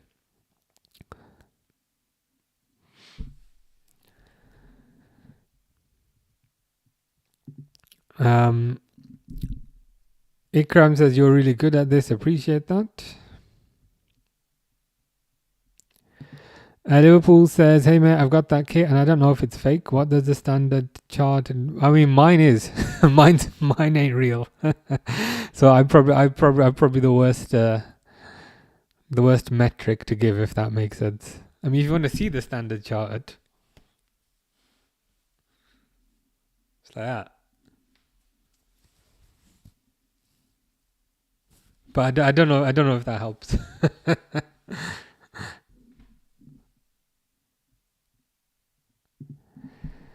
Will supports Bournemouth. Yeah, I think you've mentioned that before. Will supports Bournemouth. Tupac supports Fulham. Fish supports Liverpool, and Gornik Zabje. Ooh, Sociedad scored, says Taste the Testers. Does that make that 2-1 then? Oyarzabal has scored a penalty in the 56th minute. So there's about half an hour to go, and Real Madrid have got 10 men. Let's see if they hold on. Jonathan says, it's easy to beat 9 people. If it's more, it will be even easier because everyone has a different playing style if they don't understand each other. But he plays all 9 games at once. But like, just watch it. It's on YouTube. Just watch it. He tells you at the end how how he does it. And if you think about it, so he's playing chess against 9 people at the same time. He wins 5 games and I think he loses 4. But it's a you like chess, so it's a good video.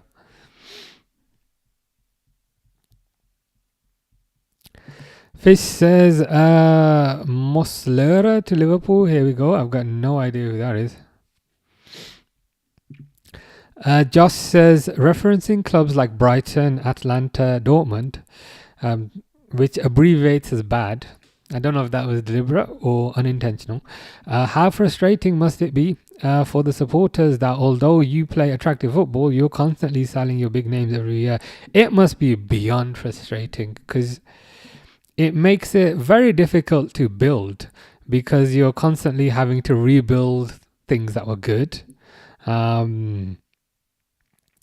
So I guess to a certain degree, you would feel like you're perpetually in a state of flux where you do really good in a season and you think, okay, next year we only need a striker, and then if we get a striker, then we're good.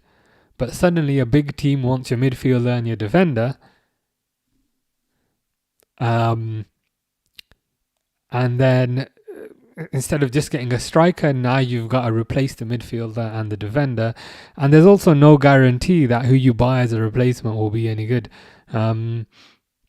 So yeah, it must be one of the most annoying things. Brighton, they have very good scouting, and I think Dortmund also have good scouting, but equally that doesn't make it what's the word? That makes things slightly better, but it still makes things frustrating. Fish says Google Muslera. I'll have a look in a bit. Zaim says Elliot wearing the number 9 is surprising. Yeah, it is weird. It's weird for like a non-striker to be wearing number 9. The only thing that would be slightly weirder than Elliot wearing number 9 would be Elliot wearing the number 1. I think if Elliot was wearing the number 1, that would be even weirder. But yeah, 9 is in second place of weirdness. He was number 19 at Liverpool, and then maybe that wasn't available, so he felt like, okay, let's get rid of the 1. But yeah, it's odd.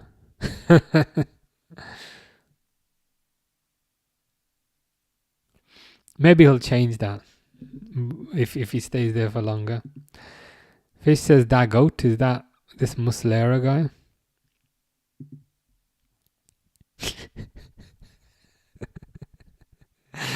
Jonathan says, oh, it was 9 different games. Yeah, so he's playing chess against 9 different people at the same time, and he wins 5 of them, and most of those players are grandmasters. You need to go watch the video whenever you have time, and then tell me what you think about it. It's a very simple trick, but it's pretty good. Taste the Tester says, come on Real Madrid.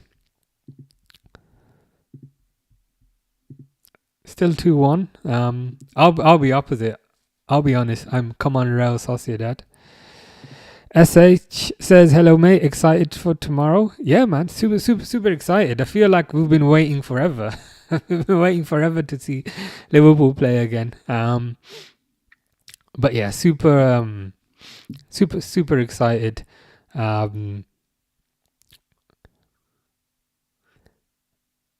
Chance for Newcastle. Excited to see what the formation is going to be, excited to see who's available, and excited to see kind of how things are going to plan out. A lot of people have been asking about Isak. I think Isak will be on the bench because I don't think he's fully fit yet. But there's a chance there's a chance he could maybe come on for 20 minutes. And yeah, it just makes things all the more exciting. I'm hoping for a 2-0 win. All things considered. Do you have any predictions, or is there anything that you hope to see? I hope we see Isak for like a little bit. I know he won't start, but 10 minutes here and there, that'll make me happy. Jonathan with is that cat in a box? Jonathan will watch the video. Yeah, it's good. It's good.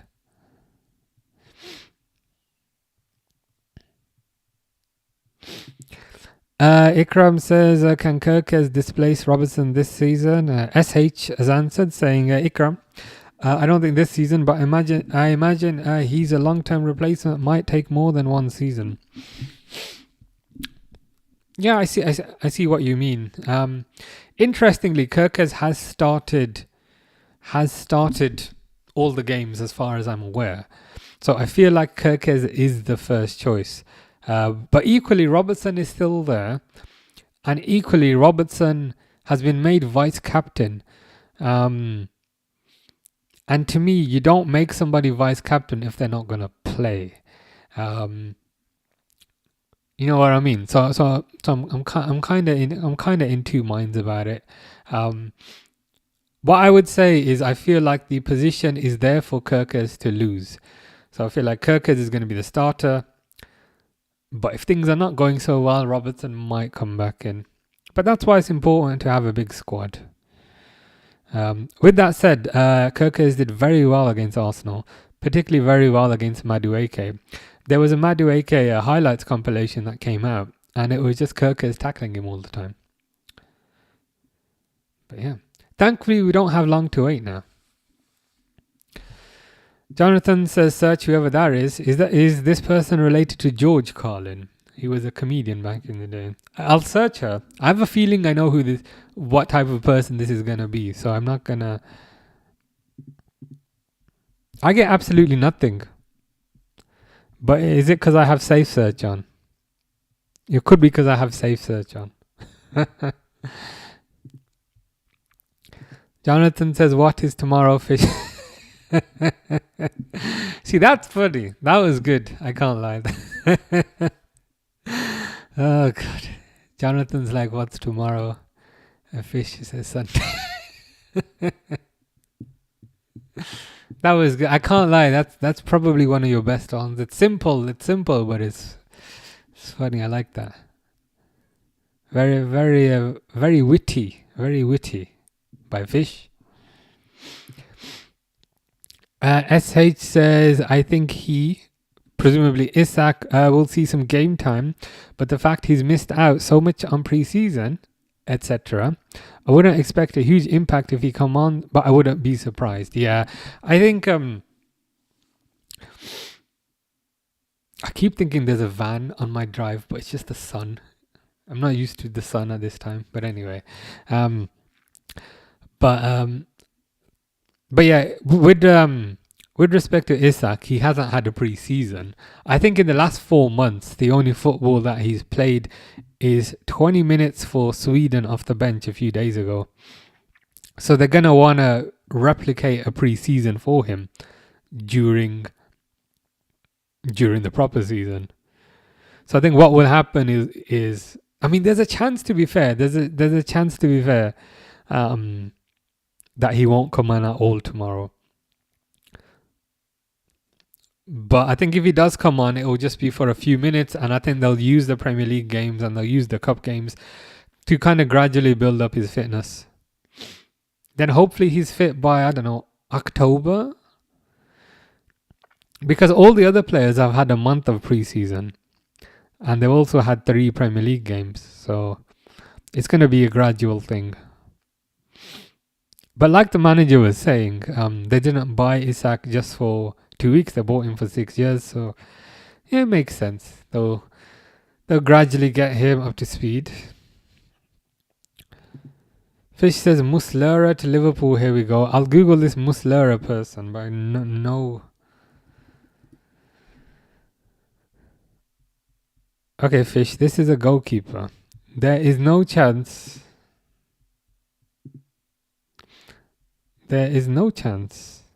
Liverpool sign another goalkeeper because they've already purchased.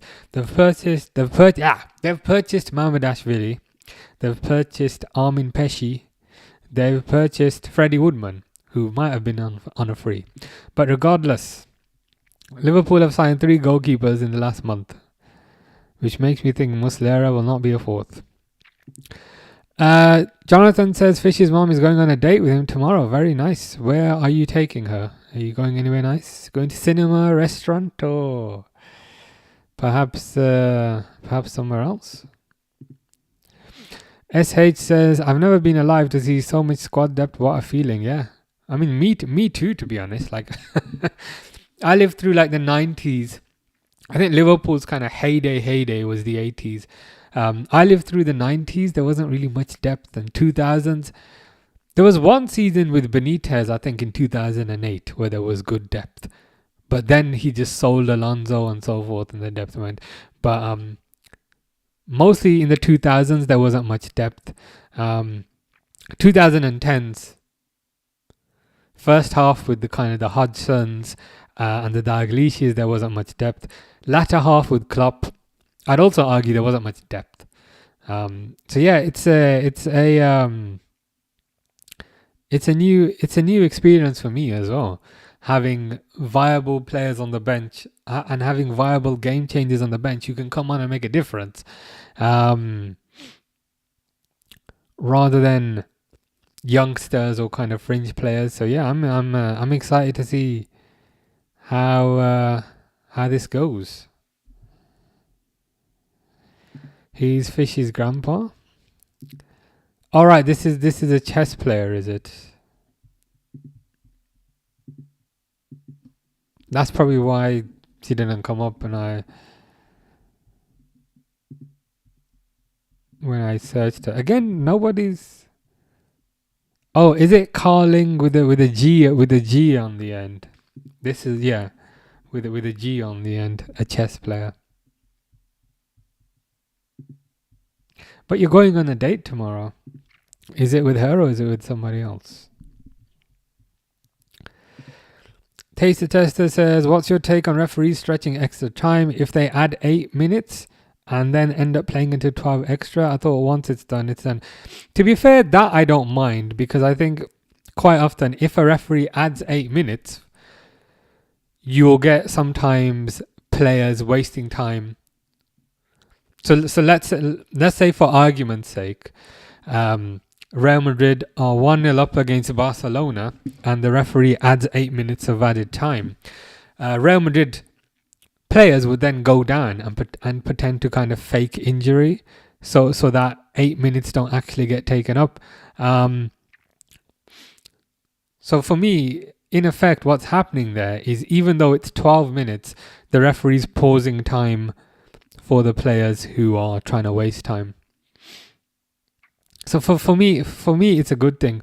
Perhaps they could make it a bit more visually obvious to viewers. So perhaps they could kind of show something on the screen to be like, referee has paused the timer now because Chouameni is rolling around on the floor.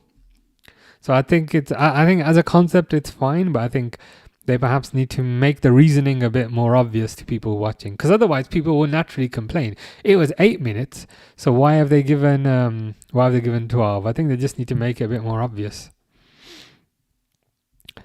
I wonder where it would be if the whole Klopp saga never happened. I think it would depend on who. I think it would depend on who came in instead of Klopp. I think. Like, who were the other options at the time? Ancelotti, maybe. But it seems like Ancelotti's wages might have been too high. But I think, generally speaking, I don't think the club would have been in as good a position. CR7 says, hi, how are you? I'm good, thank you. How are you? CR7 says, are you a Liverpool fan? I am indeed. CR7 says, Ronaldo or Messi? If your name was not CR7, I would have said Messi, but since I can see your username, therefore I have to say Ronaldo. but if your username was not CR7, I would have gone with Messi. Jonathan says we're going to an aquarium to meet fish. That's good. I quite like that one. That's quite good, to be fair.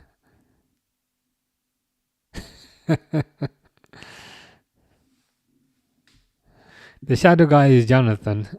Search Lucas Podolski. I know who Lucas Podolski is. SH prefers Messi. CR7 prefers CR7 prefers CR7 naturally. CR7 says no, I won't mind. Yeah, to be honest, I'd put Messi, but equally, like, if somebody does put Ronaldo, like I always say, like I see the logic behind it. You know what I mean? Like I can understand. I understand the decision. Sometimes people pretend like the other one's really, really bad, but I think both are up there. Me personally, I'd put Messi, but if some other person puts Ronaldo, then I'm like, yeah, fair enough. Like Ronaldo's really good too. Like I understand the logic. Jonathan says thoughts on Thomas Tuchel. I mean, he did very good at Chelsea. To be fair, I was surprised. Like I know this is going back. This is going back a bit, but I was surprised. I'm surprised when they got rid of him, because I thought as a manager he did well there, and he seemed to kind of fit. Like he seemed to kind of fit in the club. Like he seemed to be a good fit for Chelsea, which you don't always get. Now he's at England. I'm not quite sure how that will work out, but got a good result the other day. SH says shock. What's happened? Oh, Fulham have scored 1-0 Fulham.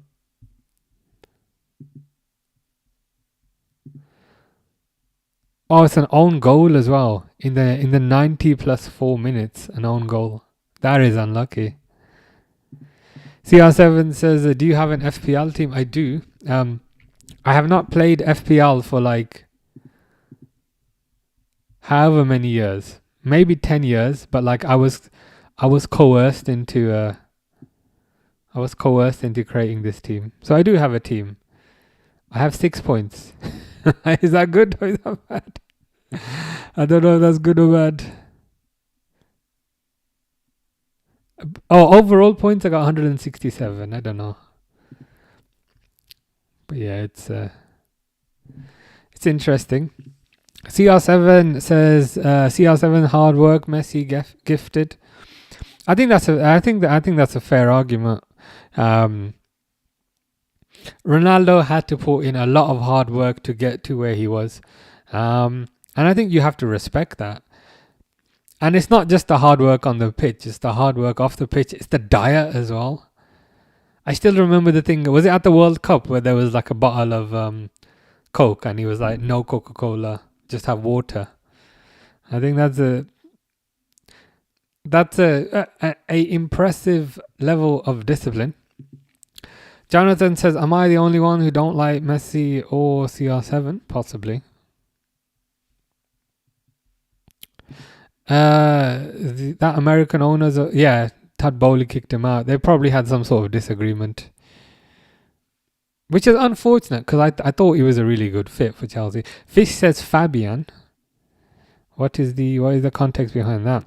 Cookie Man says Juventus versus Juventus. Is that first team versus second team? Starts in 6 minutes, or is that Juventus versus Inter? Juventus versus Inter, I think.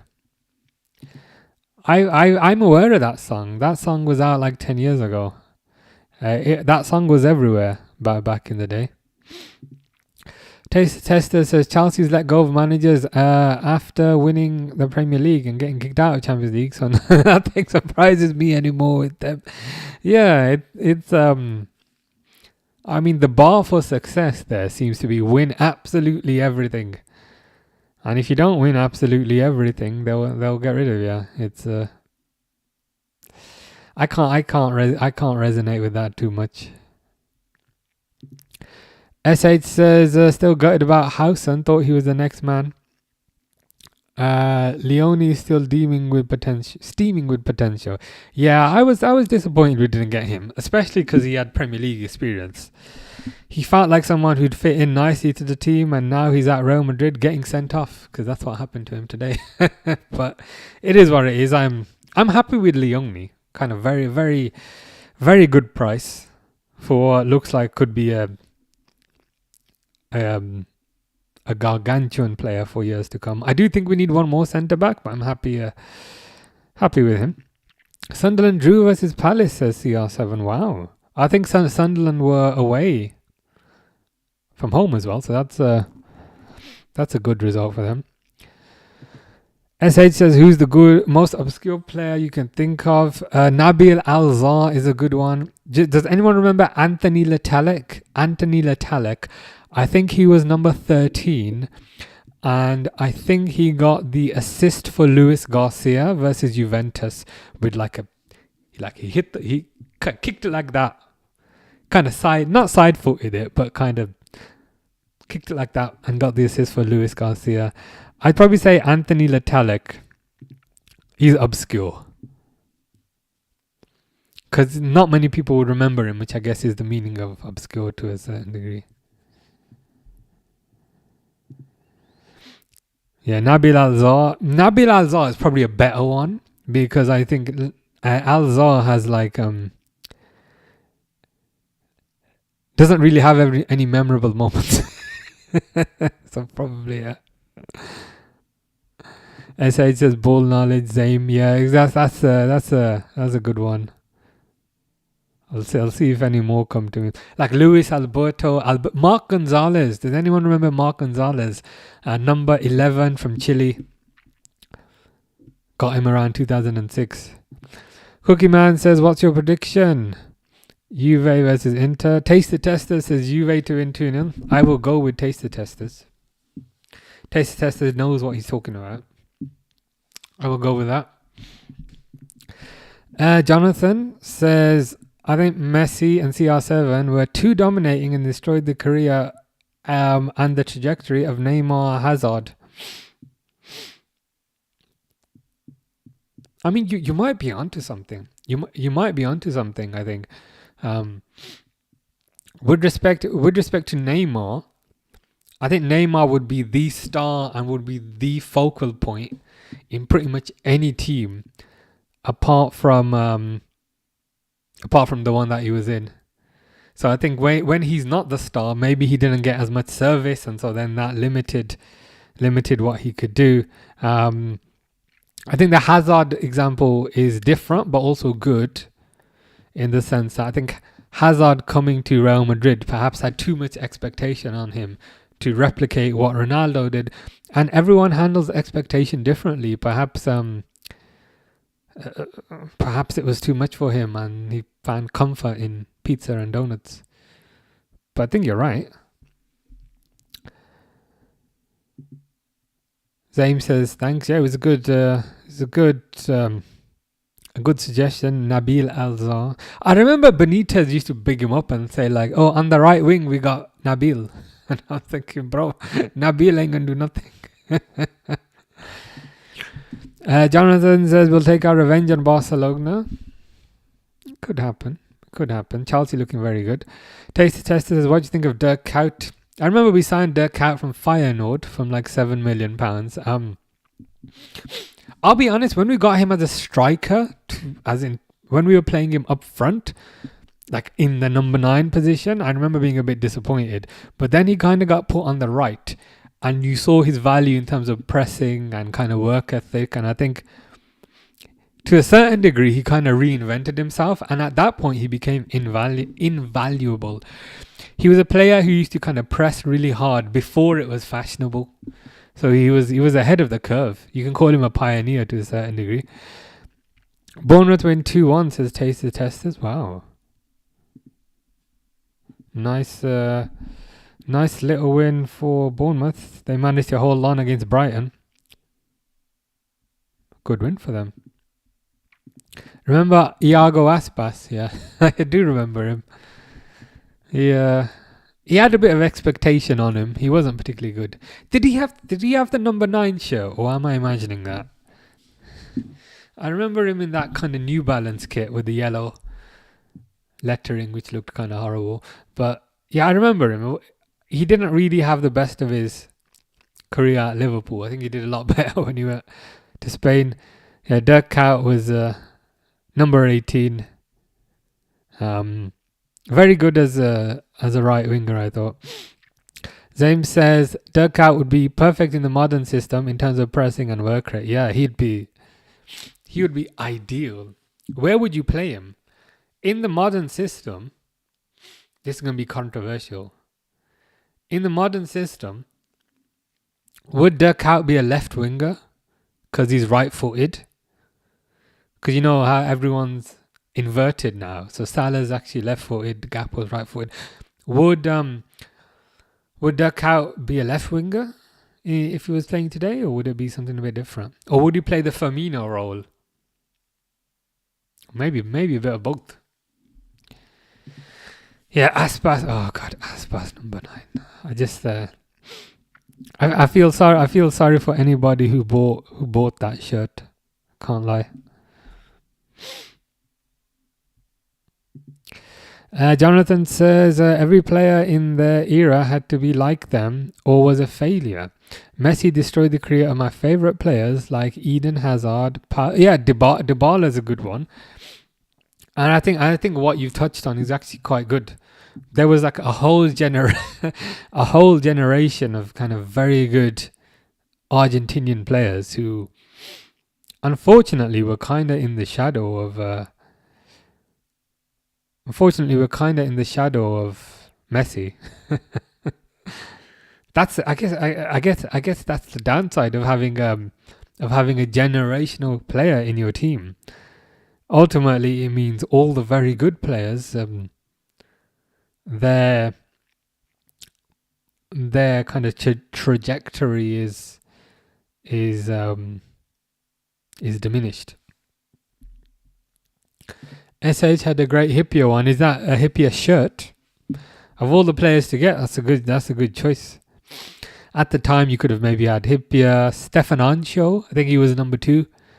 I would have gone for Hippier. Yeah, Hippier's a good choice to go for. I think he's another one in the conversation. I think for kind of Liverpool's best ever centre back. We were talking a bit about Alan Hansen earlier, talking a bit about Van Dijk, but I think Hippier is certainly in that conversation.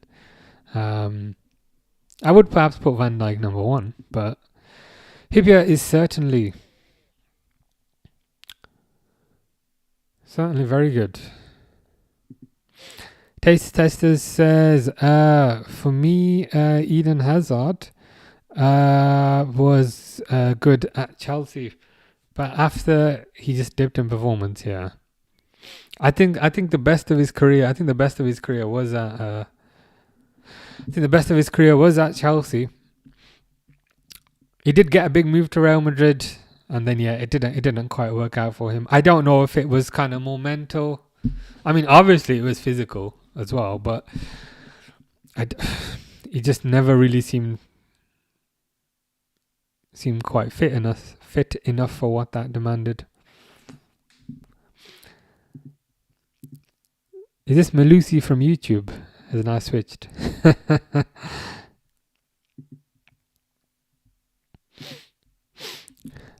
SH says a Hippier skirt of Van Dijk are my favourite that I've personally seen in terms of centre back. Yeah. To be honest with you, of the older generation of centre backs, my favourite was actually Daniel Agger. Do you remember him? Daniel Agger, the Danish one, number 5. He was the one that I liked. I'd put Agger first. I'd put Hippier maybe second. Controversial. I used to always get nervous whenever Skirtle played, but I like Daniel Agger and Hippier as well. James says controversial, but I'd play Kuyt as a right wing back like Munoz or Palace. To be honest, I was kind of thinking that. You know, earlier when I was thinking about positions, I did think about right wing back, but so to be fair, it's perhaps not too controversial. I think. I see the logic behind it. So you think his qualities would kind of be best used getting up and down the pitch, tracking back, linking up play, I can see it. I can see the logic behind it. My only slight concern would be like, was his crossing ability all that good? But I appreciate it's not you can't be amazing at absolutely everything. But I see the logic. I see the logic behind what you say. Taste the Tester says you guys need another Robbie Fowler. I wouldn't mind that. Can't lie. Well, hopefully the guy who's got his shirt now can show similarly good levels of finishing. Was it Paul? Was it Hippier biggest out of all of them except Van Dijk? Fair enough. I would put Van Dijk in number one. I'm a bit too young to have seen Alan Hansen. But if I had to cut, yeah, I would put.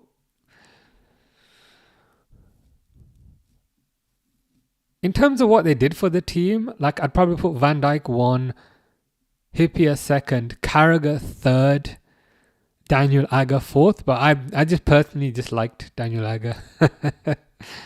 Yeah, Daniel Agger was class. Yeah, did you remember that long shot goal that he scored? Like he took a shot from like 40 yards out and he hit it top corner. Yeah, that's one of my kind of favorite memories.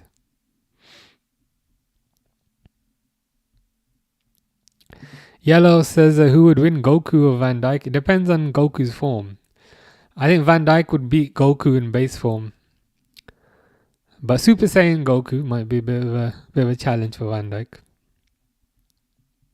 Ikram says totally right. Jibril Cisse, yeah, he was good. Jibril Cisse, love talking about old players, yeah. I remember they signed Jibril Cisse. Was it £14 million? £14 million from Auxerre. It's crazy like how we like remember like all these old players from 20 years ago, and not just that they existed, but we also remember like how much they cost and like which team they were bought from.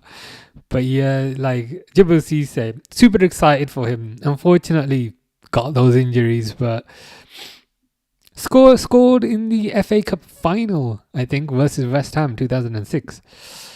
So yeah, he was he was good. He was up there. He was certainly up there. Jonathan says, do you agree with me? Yeah, no, I hadn't really thought about it much, but thinking about it now, I do think there's validity behind kind of what you were saying. Aga had a great left foot, had a lot of potential. Yeah, had a lot of potential. Was he 3.5 million? How sad is it? I think that might be correct. I think he was 3.5 million. Was he from Brøndby? Yeah, Aga was good. I like Daniel Agger. Yeah, you also love Daniel Agger, yeah. To a certain degree, it felt like Daniel Agger was a bit kind of ahead of his time.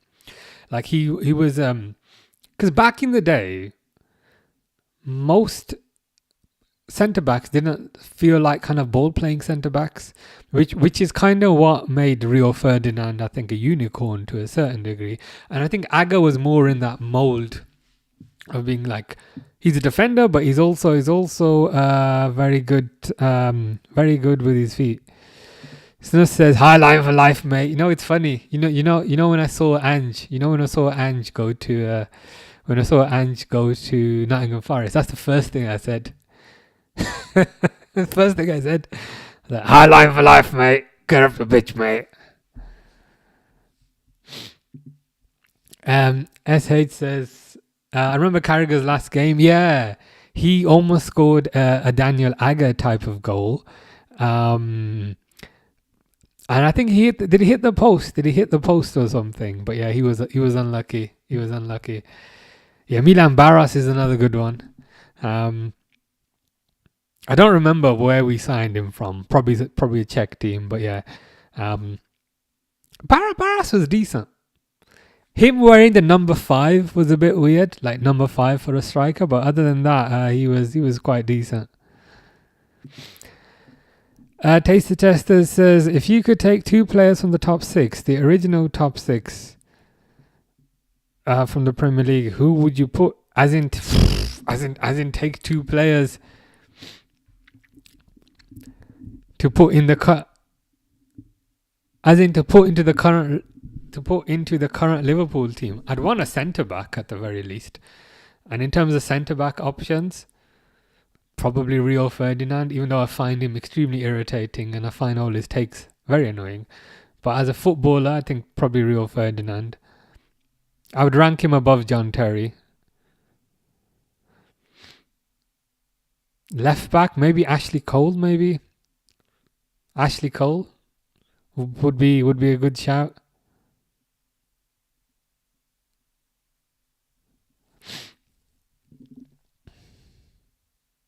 All right, so you're saying to build like an entire team out of the original top 6. I'd have to kind of think about that. We might need to do like a separate stream just on that, and collectively come towards a consensus.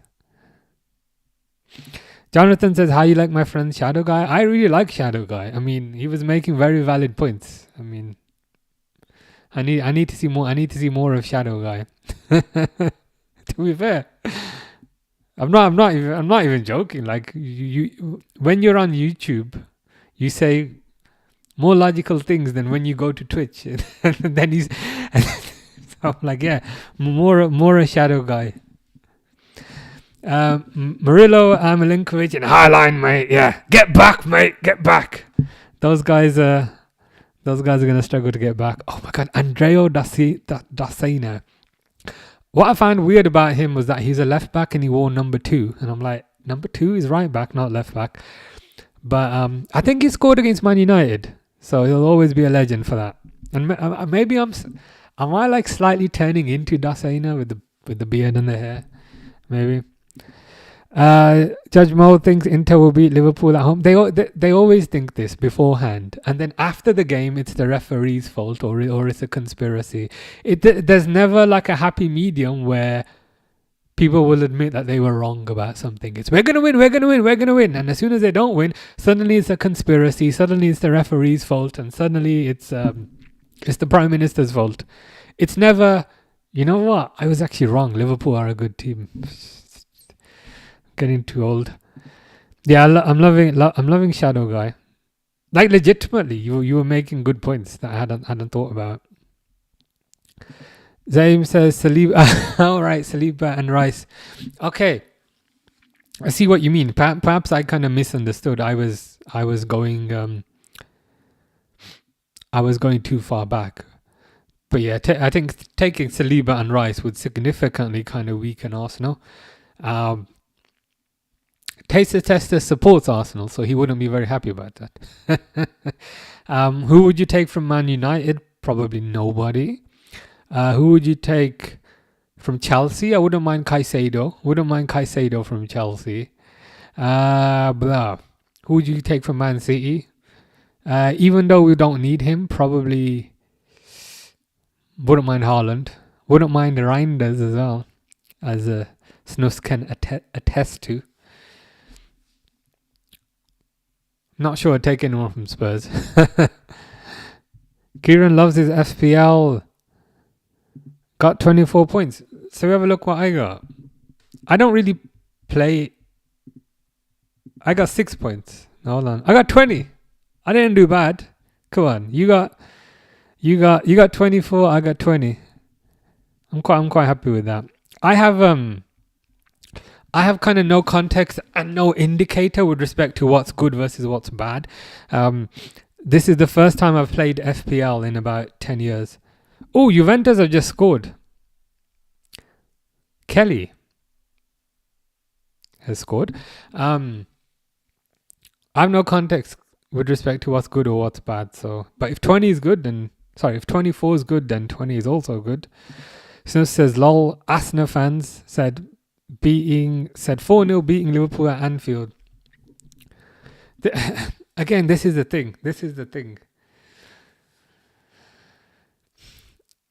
and it's symptomatic of every single club.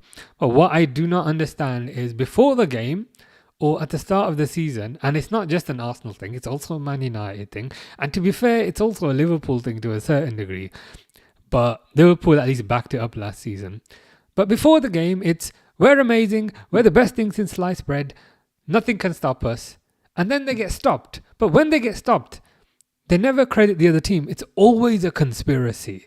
It's always the referee, or the referees are getting paid, or some nonsense like that. It's like, look, just say, you know what, we were terrible. Gyökeres got Kieran Arsenal. Sorry, Gyökeres got Kieran 12 points. Who got me my points? How do I see this? Points.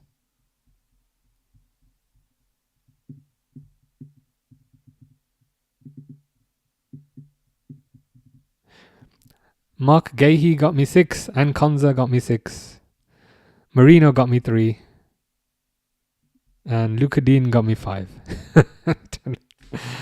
My heavy hitters are coming tomorrow though. My heavy hitters in Salah. Isak is there because he was cheap.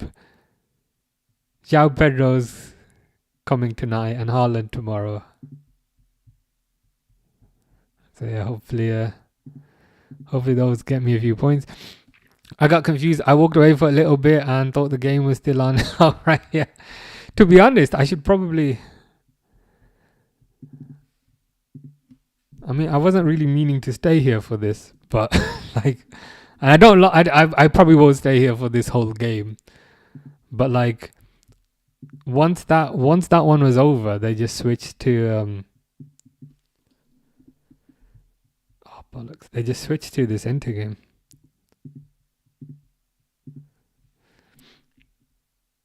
There we go. Snow says Isak will dunk on Inter. Yeah. Isak will dunk on them, as will Ekitike, and as will Rio Engamoa. Onana's gone to Trabzonspor. Kudos from Spuds. Are they called Spuds because they're like potatoes? Or is there more reasoning behind that? Real Madrid, hold on, a win 2-1. Okay, so Real Madrid won 2-1 away from home against Sociedad. So Taster Testers was asking earlier which players would you want from each team, and he was like, okay, maybe I want these from Liverpool, maybe I want these from Chelsea, but with Man United, and speaking of, Mr. Default can always sense when this is coming. But to be fair, he said something positive. He said, I will take the Man United fans and leave the players in the stadium. To be fair, like, Man United fans can't be too upset about that because it's a compliment to Man United fans. Mr. Default's on 16 points. My first ever time playing it though. Yeah, I haven't played for about 10 years. You know, Pixel, who sometimes is in the chat, he asked me like 2-3 times to create a team, and I said, go on then. So I've not played. I'm saying 10 years, probably longer than that. But yeah, I'm just doing it for fun. Judge Mo is crying on stream because they've gone down to Juventus. To be fair, like, it's only 17 minutes. It's all right. You can come back. Jonathan says, you like Shadow more than me, true or false? Well, since they're both your accounts, I can't say that. What I will say is, you were making very reasonable points when you were Shadow. SH's favorite player from last season? Yeah, Ryan Gravenberch. Same Ryan Gravenberch. Surprised me by kind of how he didn't just get into the team, but how he became a focal point of the team. Kieran hopes Pedro is not injured for Chelsea. Yeah, let's hope not, because he's in my team as well. Andre Arshavin was Taste the Tester's legend player, making it 4-4 with the 4 celebration. Apparently, around that time, 9 months after that game, a lot of babies were born in London called Andre or something like that. Maguire will dunk Isak. Bayendia is starting in goal for us tomorrow. And then Bayendia will dunk himself, unfortunately. What happened to the new guy? Simmons? Something? You bought a new one, right? Who looks like Mason Mount. Is he going to be phased into the team? Kieran says, I need Liverpool clean sheet tomorrow and Ekatike goal. I would take that, because if it's a clean sheet and an Ekatike goal, that at the very least is a 1-0 win. What's your team name? Mine's Kinder Bueno. Okay. First I thought you said Kinder Bueno, but then Kinder Bueno. Okay, I see. That's quite intelligent. My team name's a bit lame. It's just Top Heavy FC. And the reason for that is called Top Heavy FC is because I just spent all my money on strikers.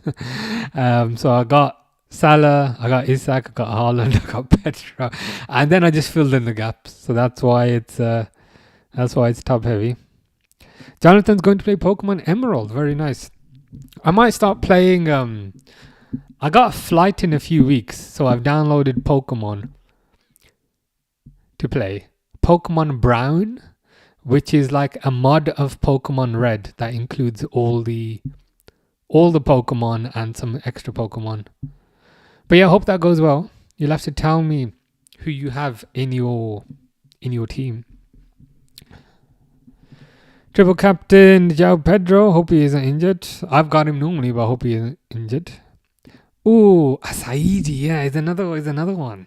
Asaidi. That whole you know how earlier we were talking about kind of obscure players. That whole generation of players. They were pretty much all obscure. So Asaidi is another one. Who else can I think of? Like Luis Alberto. He was weird. Alberto Riera.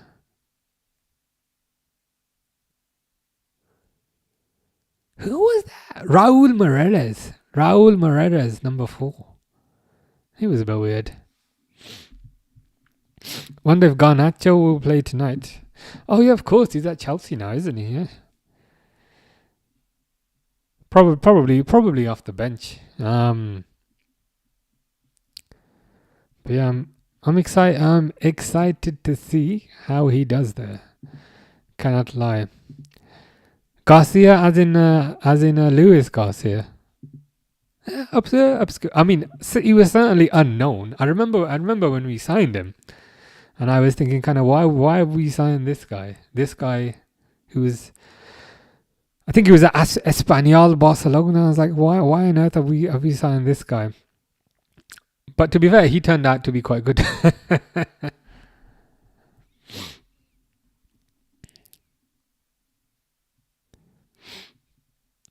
He picked number 49 for his shirt, the number he used when he graduated the academy.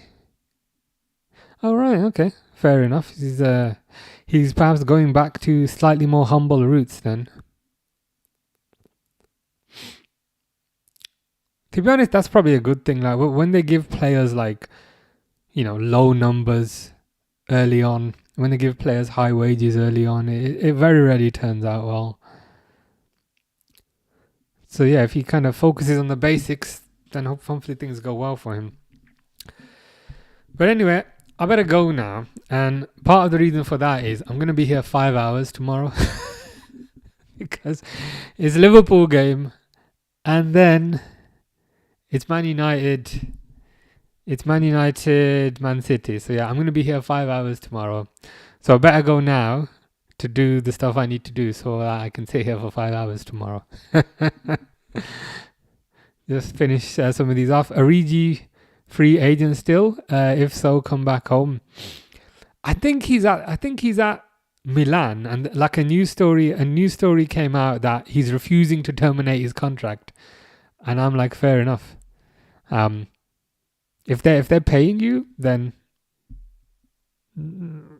yeah, you don't feel like you have to terminate your contract. Your team is 3 legendary Huan legendaries. Are they the legendary birds? Is Huan is like, is that the second? Is that the? Is like Johto? No, there's Kanto is the first one. Then Johto is the second one. Is Huan? Is that's the third one, right? The third area. Take care, Dawood. Hope you have a good afternoon and evening. Taste the Testers is ahead of all of us. He got 33 points, but that's probably because he has Gyökeres up front.